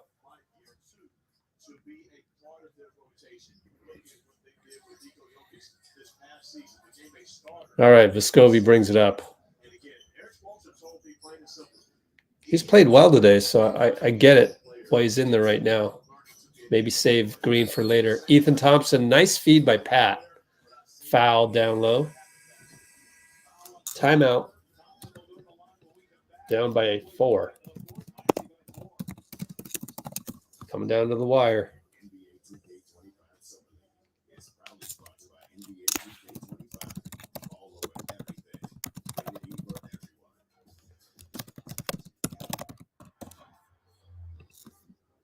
Okay. Let's check what else is going on in the world. Back to Twitter.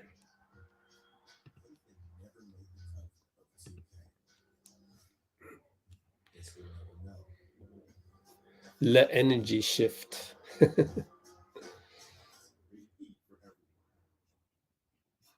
Good floater finish there by Pat Spencer.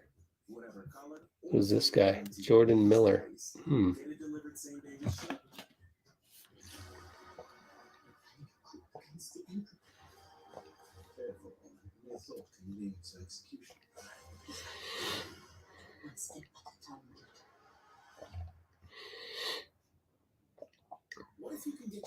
Way to jinx it, Dalton. Come on now. I kid.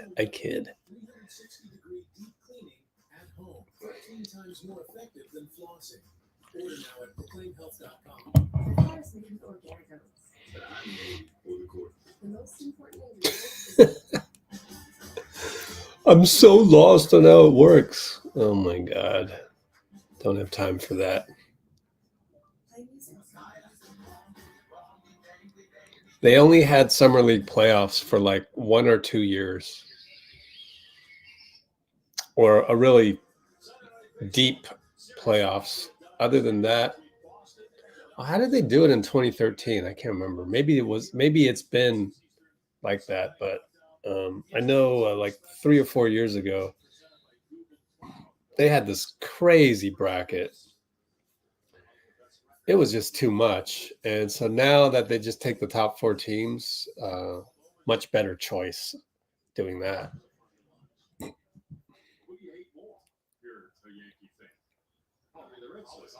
There you go. Ethan Thompson, bucket good on the free throw. Look at our Summer League team shoots better free throws than the main squad. Hey, I didn't jinx Ethan Thompson.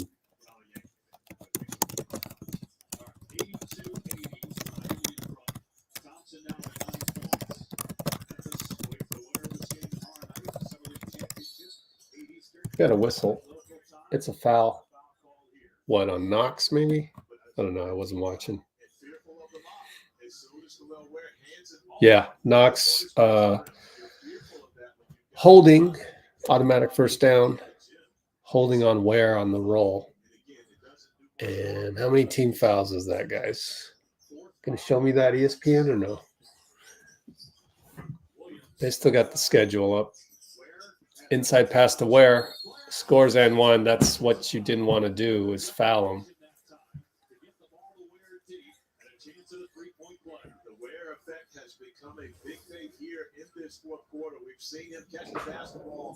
Knox didn't think it was a foul, but it's pretty obvious.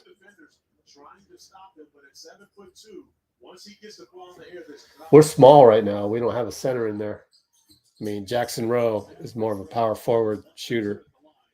We are down by 5.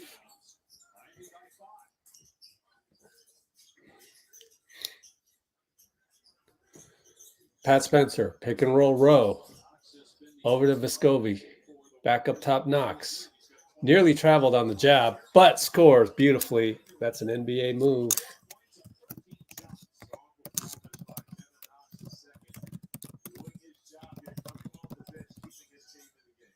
And they go to Josh Christopher 3. It's good. Oh, man, we needed them to miss that. Shoot, we're down by 6. 452, 451, 450. Vescovi. Good drive. Knox can't hit from the corner. Good jump by Rowe. Good save by Vescovi. And Pat is there to catch it. 10 on the clock. Pick and flare Ethan. Or roll, really. Vescovi jumper. No good. One leg push shot. Says my bad. 4:24 to go, down 6. We need to stop. Christopher finds Larsson. Larsson blows a layup. Good stick-to-itiveness by the defense there. Vescovi will shoot a 3. Oh, we got it. Yes, we needed that one. Cut the lead in half. Did he know Yuri was coming in for him next? Or how did he know to lock in on that one? 3:57 to go. Alondis with the carry. They didn't call it. Josh Christopher, corner 3. No good. Ware mistimes it. Spencer rebound. Here we go. Tells him clear out. Kick. Vescovi passes it up. Fakes a pass. Kick it to Pat. Kick it to Ethan. No good. Is Daeqwon coming back in? No, he pulled Yuri. Touchdown alley-oop to Larsson. No good. Let's go, guys. 5-on-4. Ethan Thompson in the paint. Finds Knox. Great find. Yeah. He pulled Yuri back to the bench because Vescovi was playing well. I like that. Timeout Miami. We're only down 1. 3:20 to go.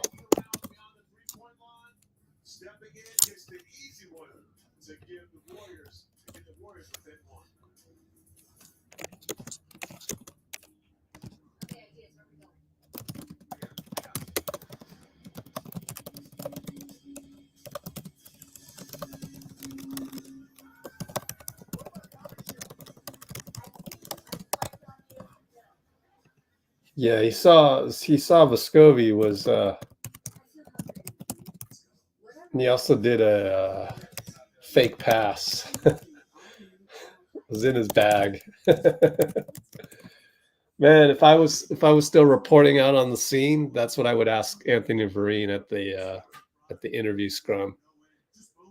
Did you pull Yuri because Vescovi was in his bag?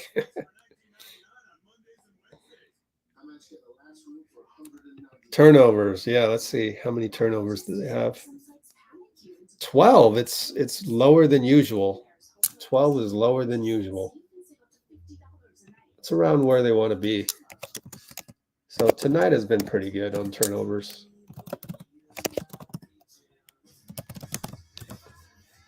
Of course, I hope I didn't jinx them by saying that. Oh, they're showing Bush Light Peach, and it reminds me, go over to the farmer's market and go get me some peaches, baby. Actually, not the farmer's market. There's a nice little market here at Stanford Shopping Center that I love to go to. So I'm going to go there, say hello to Aisha. No, I'm just kidding. I don't know if she's going to be there. No, apparently she likes to go to Crate and Barrel there. Maybe not anymore now that she has a competing brand, Sweet July, but I've been told by a former Crate and Barrel employee over there that she likes to frequent that, or used to. Well, they run a nice little, I don't know what the name of that play is. Josh Christopher for 3. Pat Spencer, good closeout. I thought he fouled him too, but they're not going to call that ticky-tack. But good job. Good hustle.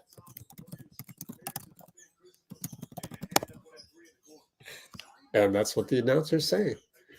I got to figure out who these announcers are. But anyways, Kevin Knox, jab step again, dunk. All right, it wasn't a dunk. He laid it in, but that jab step.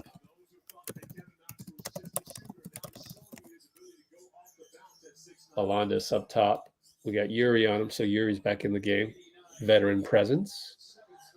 Gets the switch. We go crashing. Oh, we go closing out on Josh Christopher that time, but he drives it. What can you do? Down by 1. 221, 220, 219. Yuri Green. We got Knox in there. We got Ethan. Jackson Rowe. What a drive. He's been solid too. Like, all these guys can play, man. 205, 204, 203. Up by 1.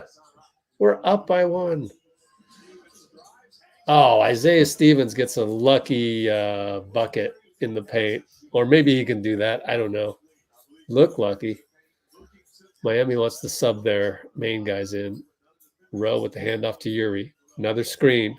Yuri got Ware on him. Rowe can't handle it. Now it's a fast break. Pat Spencer Gets back and steals it, but the momentum carried him out of bounds. Good hustle. 1:37 to go. We're down 1.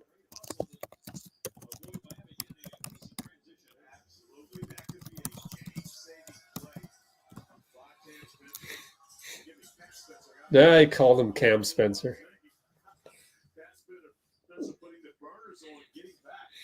I think he's a college announcer, though, so more used to saying Cam Spencer's name with UConn being the national champion. But anyways, inbound over to Larsson on Knox. Still got the same guys in there.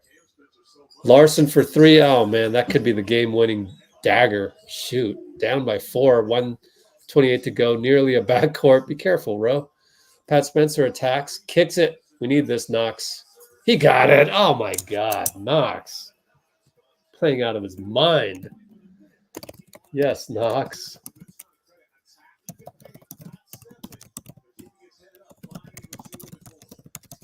And there's Josh Christopher. We're down by 1. 1:06 to go. Christopher attacks. Good attack. No good. Larsson can't tip it in. Knox got the rebound. Yuri brings it up. Down 1, 57 seconds. Yuri, Euro step. Oh, Yuri Green. What?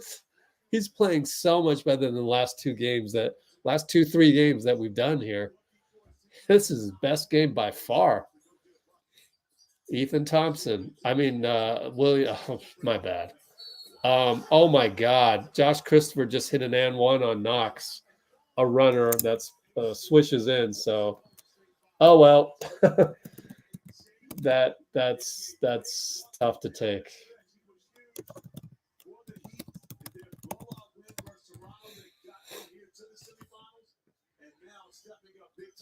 Man, what's the score? ESPN. We're down by 1. 40 seconds to go. Josh Christopher ready to shoot. We got to do the 2-for-1. That's for sure. So you want to shoot the ball really quickly here. Assuming he makes it, you got to get a quick bucket. Go, Yuri. 38 seconds. Get a shot off. Oh, we go back door, and Pat can't hold it, and Yuri's pass is too strong. Damn it. Pat says, my bad. Come on. Don't give me the my bad. You need to catch that shit. Oh, my God. Replay shows he should have caught it. That's going to go down as a turnover on Yuri. That's not fair. Guess what happened? We jinxed them, DP. We jinxed them. 15 clock, 10-second differential, down 2. You absolutely must get a stop here.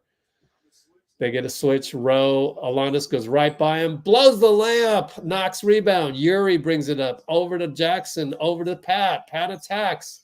Throws it away. Pat, what are you doing?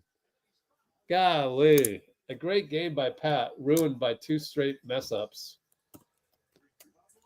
8. How much time is left? 6.8. Come on, Pat. Oh.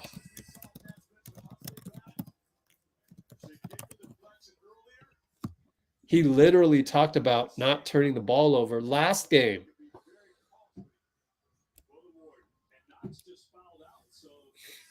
Knox had to foul. He fouls out. 6.8. That means you bring in Daeqwon, obviously. Now you got to hope he misses a free throw. How many timeouts we got? 1 timeout left. Great game by Knox. By the way, 6 fouls for these final 4 games, I believe, because normally it's 10 fouls as it's, more development. But now there's stakes. Hits this one, and if he makes this with 6.8, then pretty much he have a wrap. But we got to hope he misses the free throw, hopefully. And we got to get the rebound, obviously. He calmly hits it. We're down 4, 6.8, timeout. Doesn't look good. And if you're wondering, if we lose this is the last game. Like there's no need to play a 5th game after you lost the Final 4 game. They used to do that, and it was pointless. So it used to be a little too far bent on development. I think after 3-4 games, it's like, okay, we've had enough. that's enough of summer league games. Guys will start to, drop like flies, or, that's a lot of games to go for a week, a week and a half. So Warriors will be done. It's championship or bust here. I think. I could be wrong. Consolation. They got consolations here. Let's look at the schedule. Consolation. Oh, these are all consolation games today. They had our final 4 games kind of early to give us the respect of more rest before a back-to-back of tomorrow. There's 2 championship games, so I don't know. Are they doing a consolation bracket? I don't know what's going on here. I think this is just repeated because you look at this 8 o'clock Eastern time, 8 o'clock Eastern time. That makes no sense. 2 of them. Let's look at Monday. They got 4 championship games listed for tomorrow, all at the same time. That doesn't make sense. So let's look at Monday. Yeah, there's only 1 game Monday, tomorrow. So here we go. Yuri, Daeqwon, 3-ball, double clutches, gets fouled. Wow. How did you finagle a foul out of that? That's pretty impressive, honestly. 4.6 left. You got to make all 3, though. You got to make all 3. I think you have no timeouts. Okay. By the way, Christopher crashed into the stands yet again.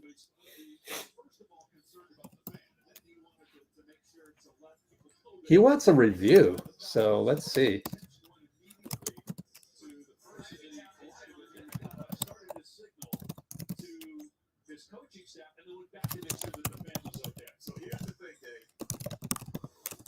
Well, let's replay this. Well, that angle is not going to tell you anything.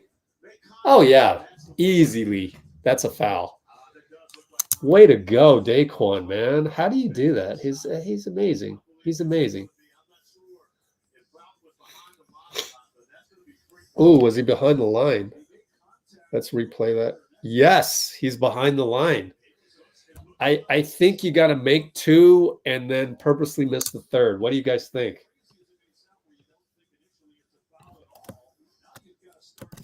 Make 2, then purposely miss the 3rd. Oh yeah, if that's a flagrant, then that'd be great.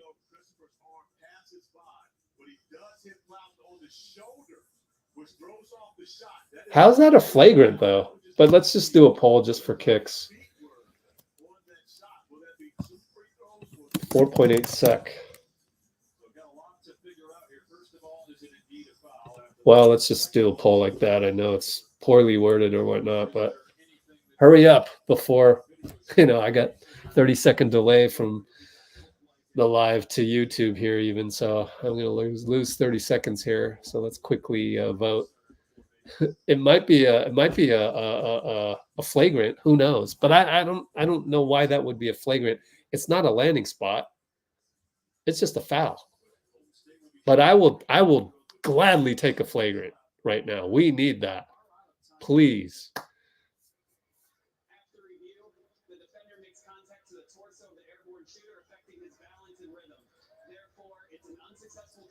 We're going to shoot 3 shots. It's going to be resume play after that with no timeouts for either. No flagrant, 5.9 on the clock. So it's enough time that if these free throws go down for Daeqwon Plowden, if he makes that free, that if they foul Miami. Oh wow, yeah, you're right, huh? The goaltend, yeah. Oh man, yeah, that sucks. Well. You could also go back to Pat Spencer, don't throw the ball away twice. Anyways, yeah, you're going to have to miss He makes the first. You're going to have to miss the third. You could foul, but you have no timeouts. That's the problem. You have no timeouts. If you had a timeout, you could do the foul. Oh, I missed the second one anyways. Now you must miss the third one and get a rebound and get a three. Oh, man. So Post and Dante Scott will come in to rebound.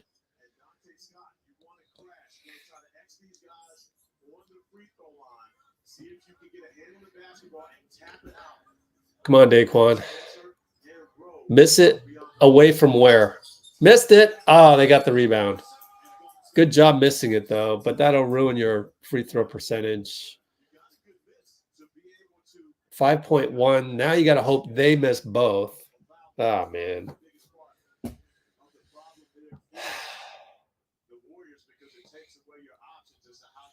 No timeouts left last time I checked.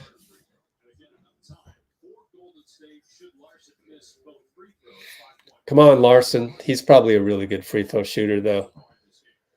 Give me something. He makes it. It's pretty much over, especially as we have no timeouts left. They bring in Anthony Vereen brings in our ball handlers with Ethan Thompson and Yuri Green. We're still down 4. I mean, we're going to have to score a 3. Foul again. It's tough. Down 5. You need a miracle. You got to shoot it now. Oh, he's going to go for 2. Yuri will go for 2 at the buzzer. We're going to lose by 3. So that was fun. Only one game tomorrow, so we didn't make that game, and we lose, but it was a very satisfying summer league, guys. I'm very pleased with Daeqwon, Quinten Post.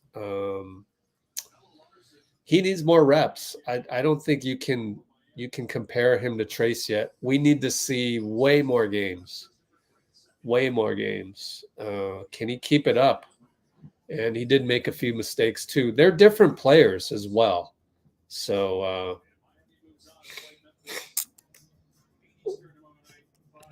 yeah.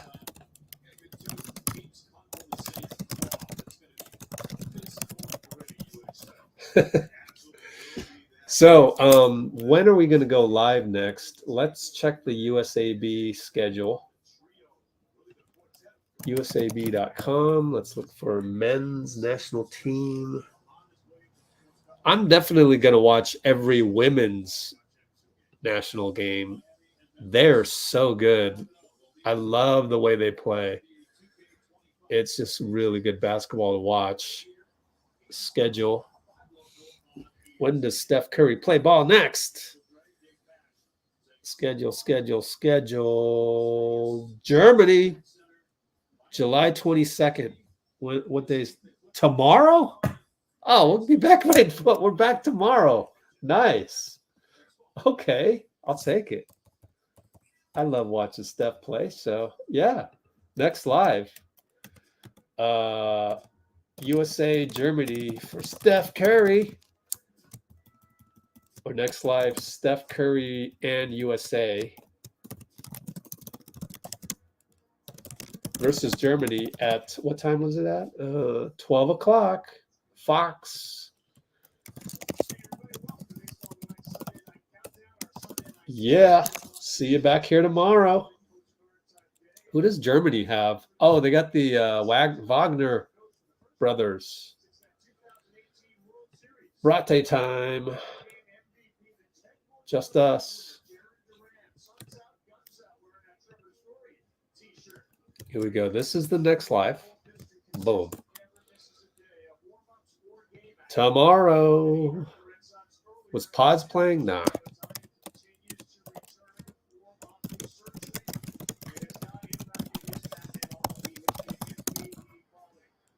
Okay.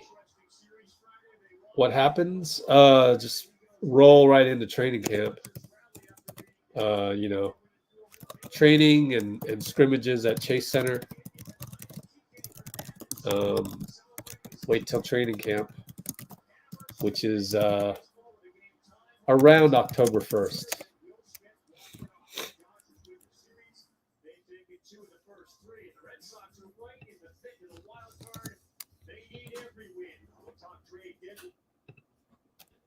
Cool. I can't wait to see you guys tomorrow. I love watching Team USA, even in nail biter games where you almost lose to South Sudan and we go, oh, it's embarrassing and all that. Well, I mean, yeah, but give credit to South Sudan. There was a lot of South Sudanese fans last night at O2 Arena that celebrated outside the arena, and that will be on the video. And let me show you the playlist for that. That's going to be here, youtube.com. Let's Go Warriors playlist. And that is right. Why are these playlists in the wrong order, man? Last video added.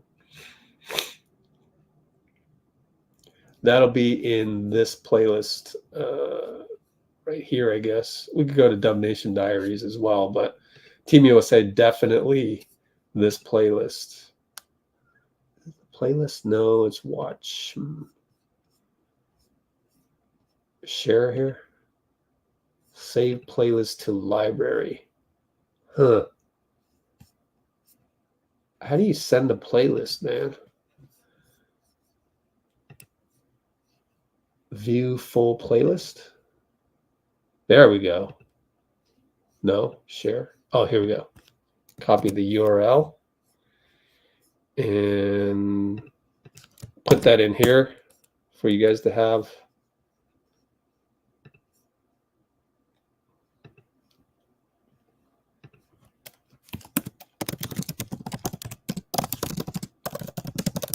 And let me put that in the comments or the description.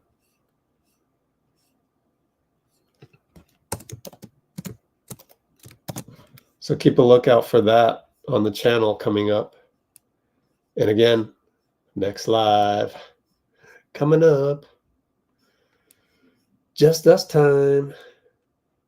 Guy Santos should be waived. Yeah, I don't know.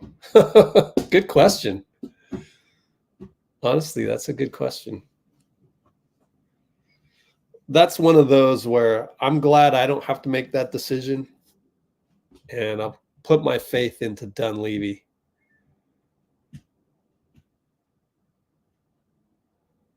I think it's going to cost more.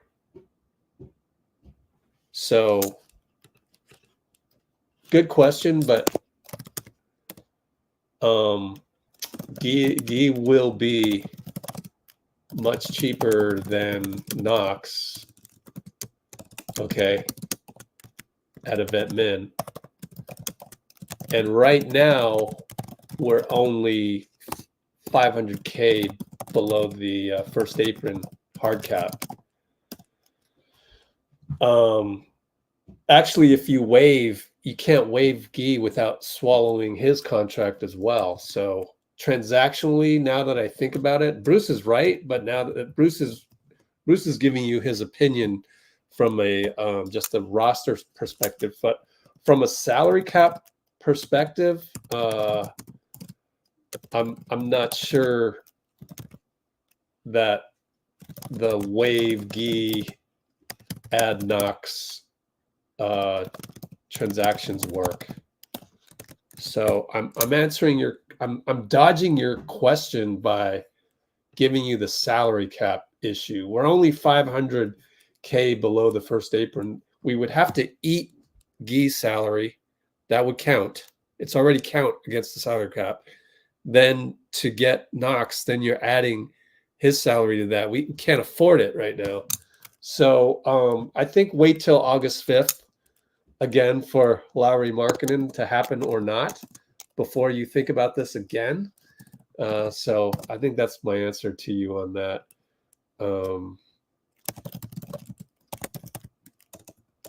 Would you waive Guy to make room for Knox? Yeah, I think so. I'm sort of dodging the question. And if you ask me just if I didn't have to worry about salary cap, would you do it?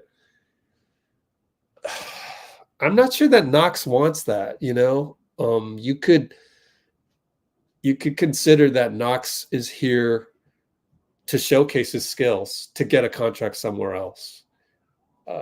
That's another under the radar purpose of summer league for guys. It doesn't necessarily mean that the guy that you have, you're like fully invested in, and vice versa. Like, unless you're already under contract in summer league, it's everyone's a free agent, basically. So one of the functions of summer league is to act like a showcase for players to find contracts. Now, you might go, well, then what was the point?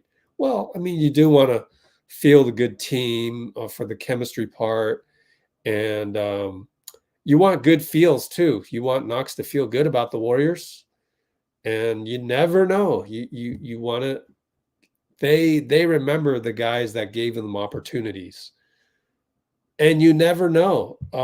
Put it this way: God forbid, knock on wood, Guy could have a serious injury playing in the Olympics, right? Then, you know, so getting into a lot of the ifs, ands, and buts sometimes gets you into trouble. But as far as today, like, there wouldn't be a mechanism to just have Knox be on the roster of 15.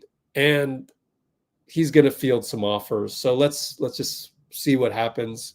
It's a fluid marketplace, and things happen. So things happen to get to this point. So we'll just have to see.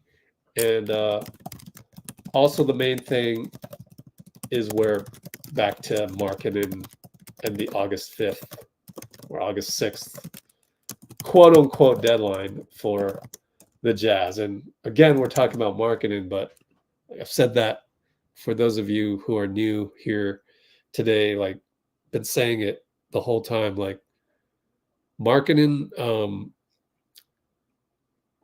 if the Jazz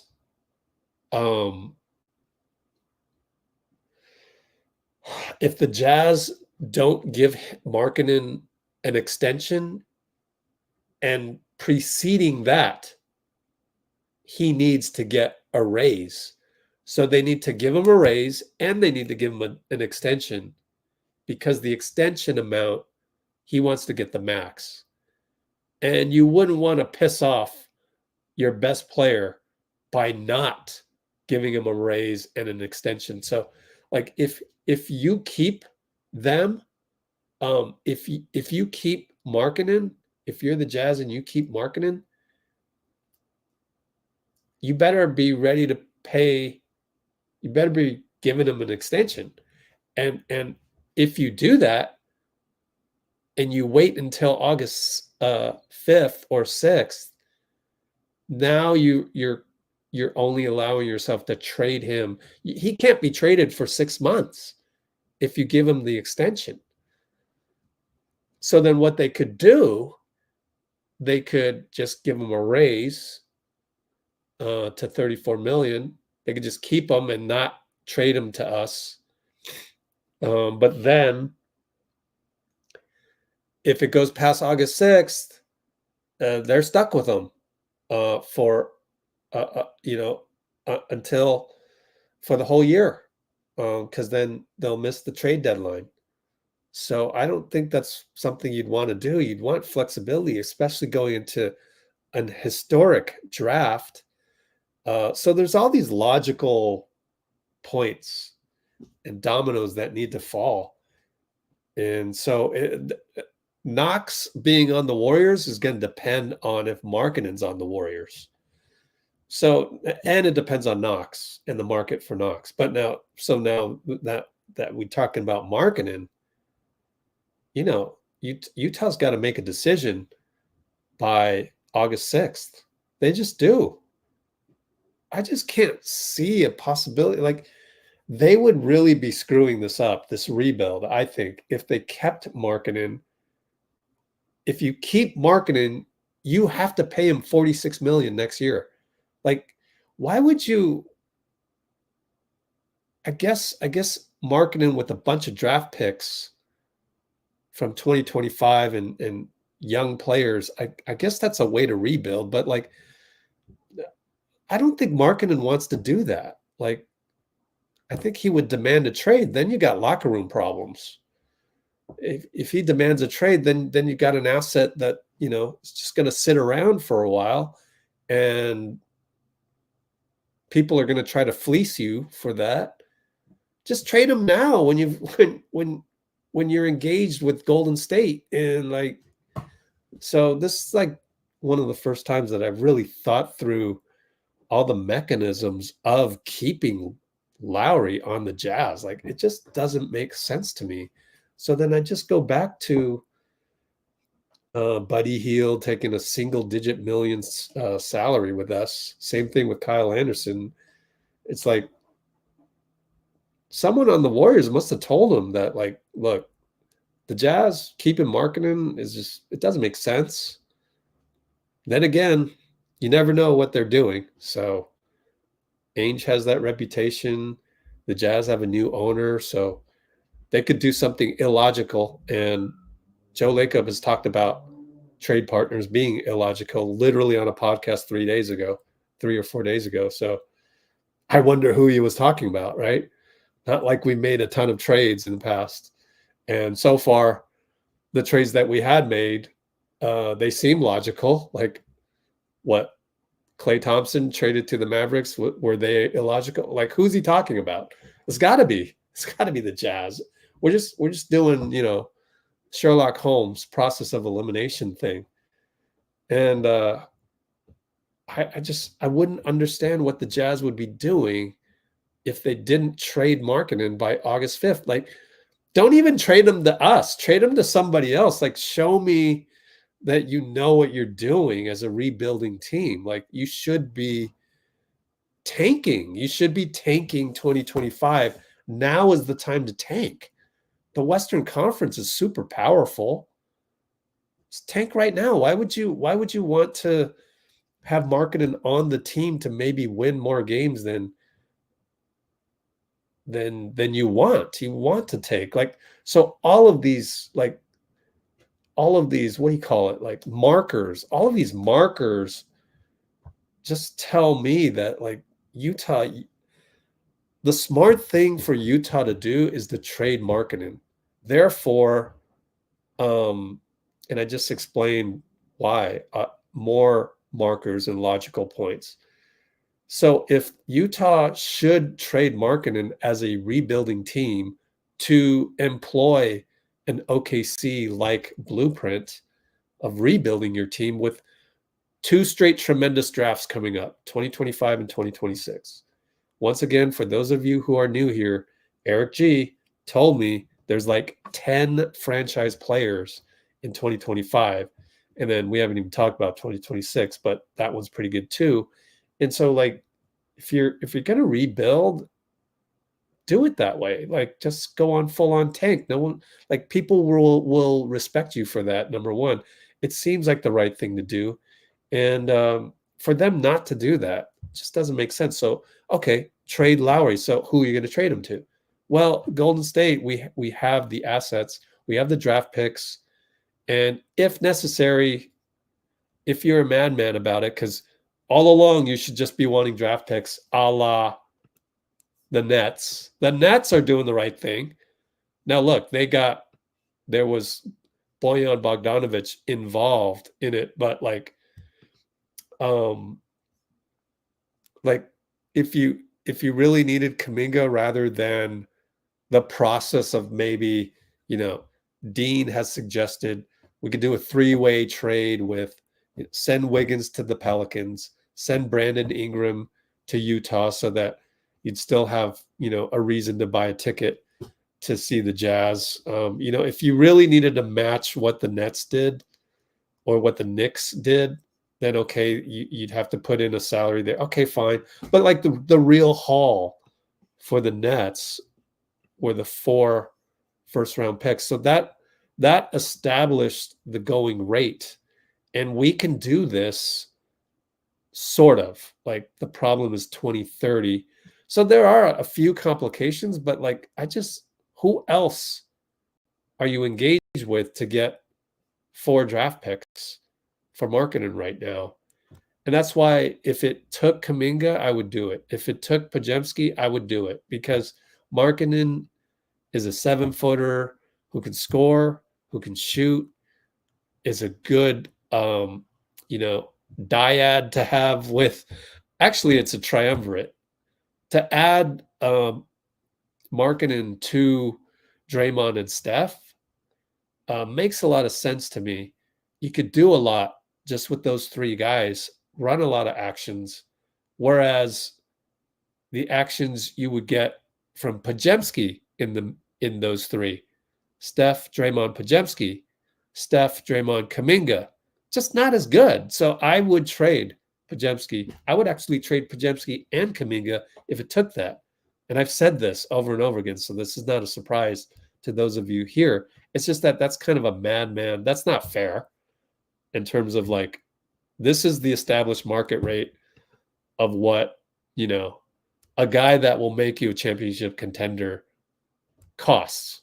So we should just go by this guideline. Like, this is apparently fair. Of course, a lot of people even looked at this and go, wow, the Nets made out with 4 draft picks and Boyan as an asset for Mikal. That's overpaying for Mikal, but they kind of had to pay extra for the Nova Knicks. I don't know if that means we got to pay extra. I guess maybe for Markkanen to make us championship caliber.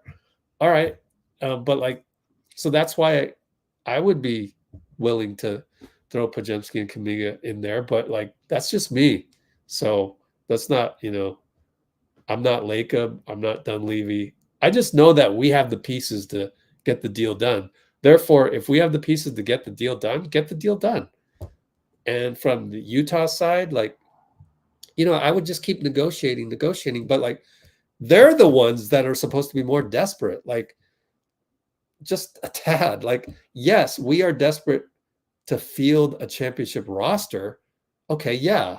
But like, it's certainly not as desperate as you being really stuck with the disgruntled Lowry Markkanen at $46 million next summer. Like, okay, so I mean, who are you going to trade Markkanen for at $46 million next summer? That's the question.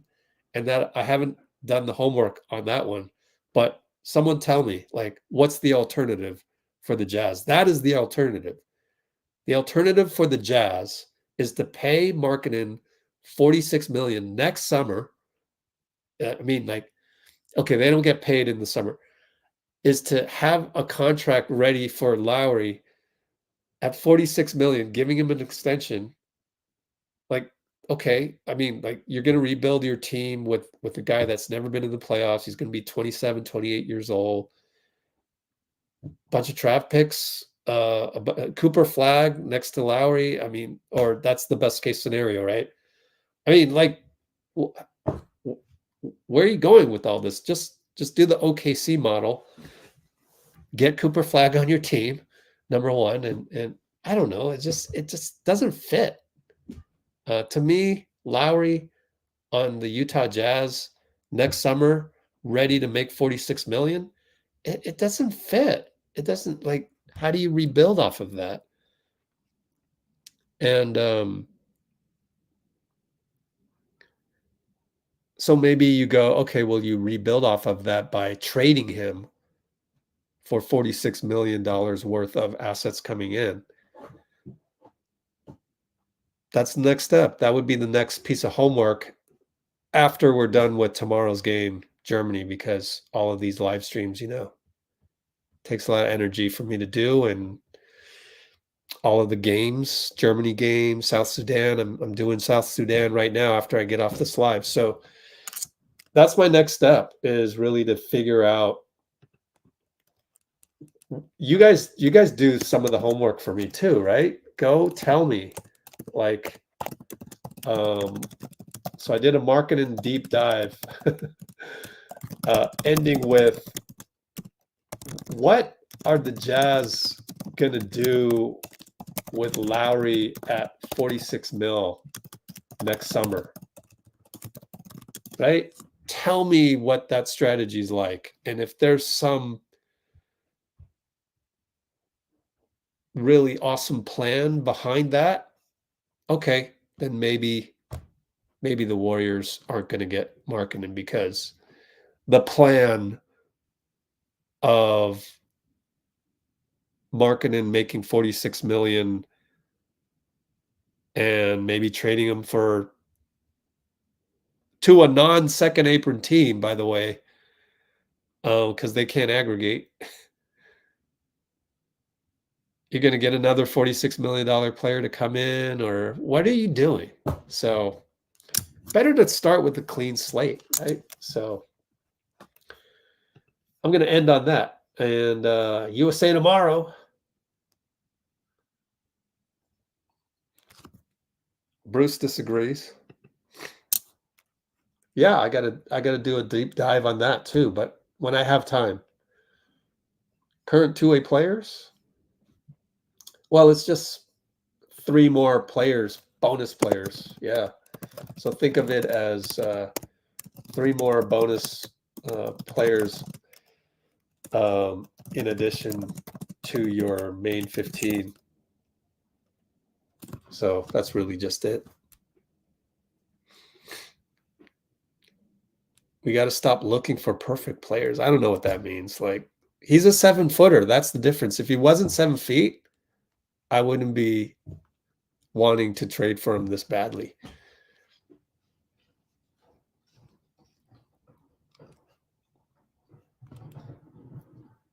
I'm going to disagree with you, Bruce. Like, you need special players to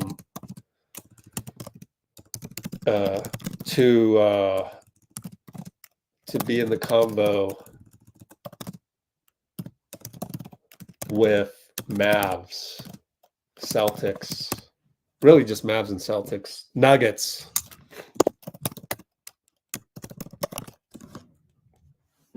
They will always be championship caliber as long as they got Jokic, Jamal Murray, and Aaron Gordon.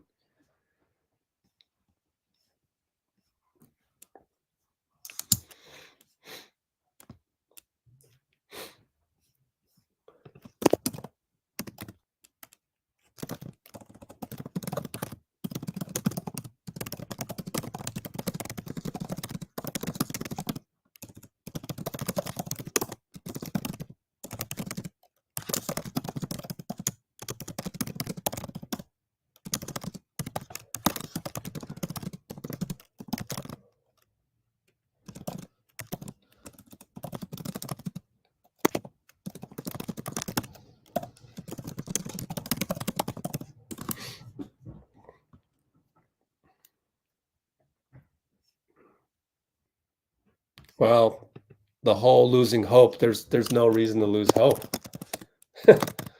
There's no reason to lose hope before the August 6th deadline. And if you don't know what that is, go watch my video. I'm pretty sure I covered it. The August 6th one. Maybe not. Don't know. It's been a while. That was 2 weeks ago. So go check that one out.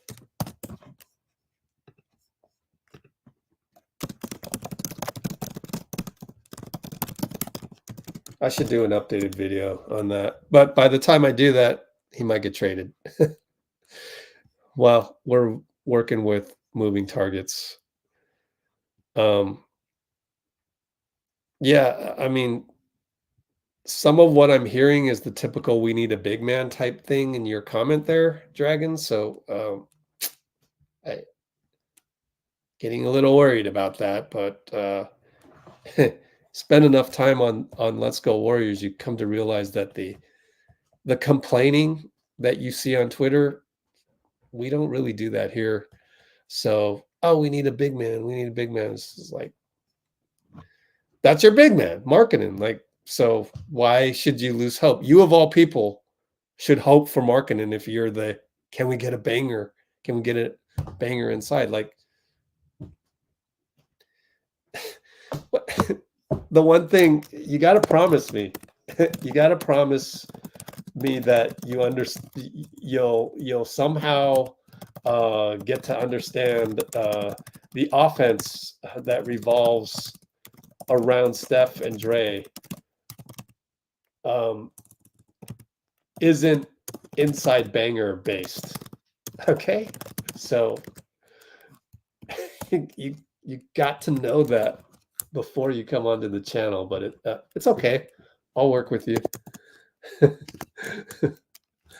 But that's what we deal with all 82 games, and sometimes it gets a little much, and we just at some point we kind of go, all right,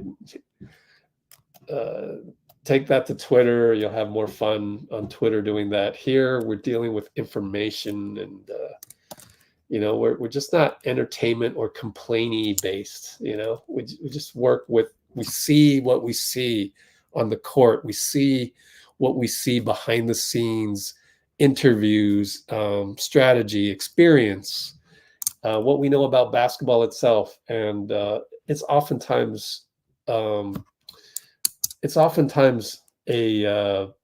diametric opposite to the hottest takes on Twitter, honestly. So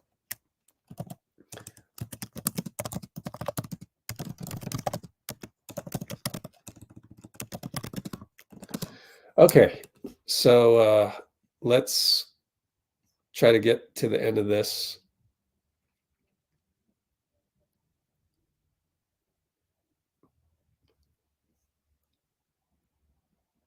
But do the people who were two-way, depends on the contract. So for I think Pat Spencer got converted and he signed a contract that carried him over. I'm not sure how that works, but not sure. I'm not worried about Pat Spencer, Kevin Knox, Daeqwon Plowden. Like, those are two-way contracts, and those are, 12th, 13th, 14th, 15th guys on the teams. I'm not going to nitpick those. Like, I need to put my energy into like explaining Larry Markkanen and stuff like that. So I just, we're not going to get a lot of views on our YouTube channel just talking about two-way contracts and what happened with Spencer, and should we do Kevin Knox instead of Guy Santos? That's just not worth my time. They're under contract. I know that much. Go to capsheets.com. There's your tip for the day. Click on Warriors, and we'll see who's under contract. So Spencer's a two-way. Somehow Spencer's a two-way again. I don't know how it happened. They gave it to him in the offseason. I don't know. But two-way contracts, you can waive instantaneously anytime. Totally at the mercy of you. That's why there are 3 bonus contracts that you can have.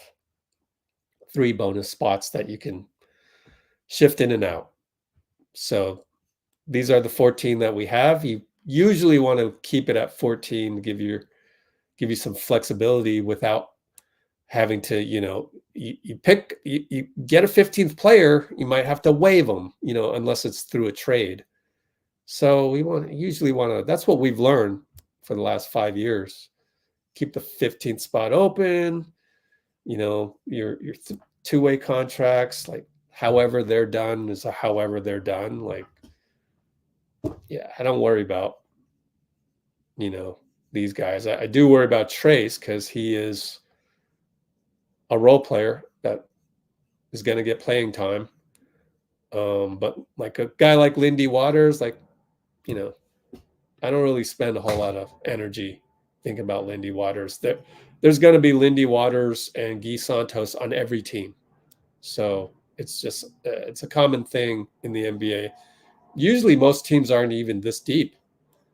But again, like if we get Markkanen, I think Looney or Gary Payton and Andrew Wiggins would have to be moved to create that space. So then you've got more movement. So let's go with the Just Us. See you tomorrow.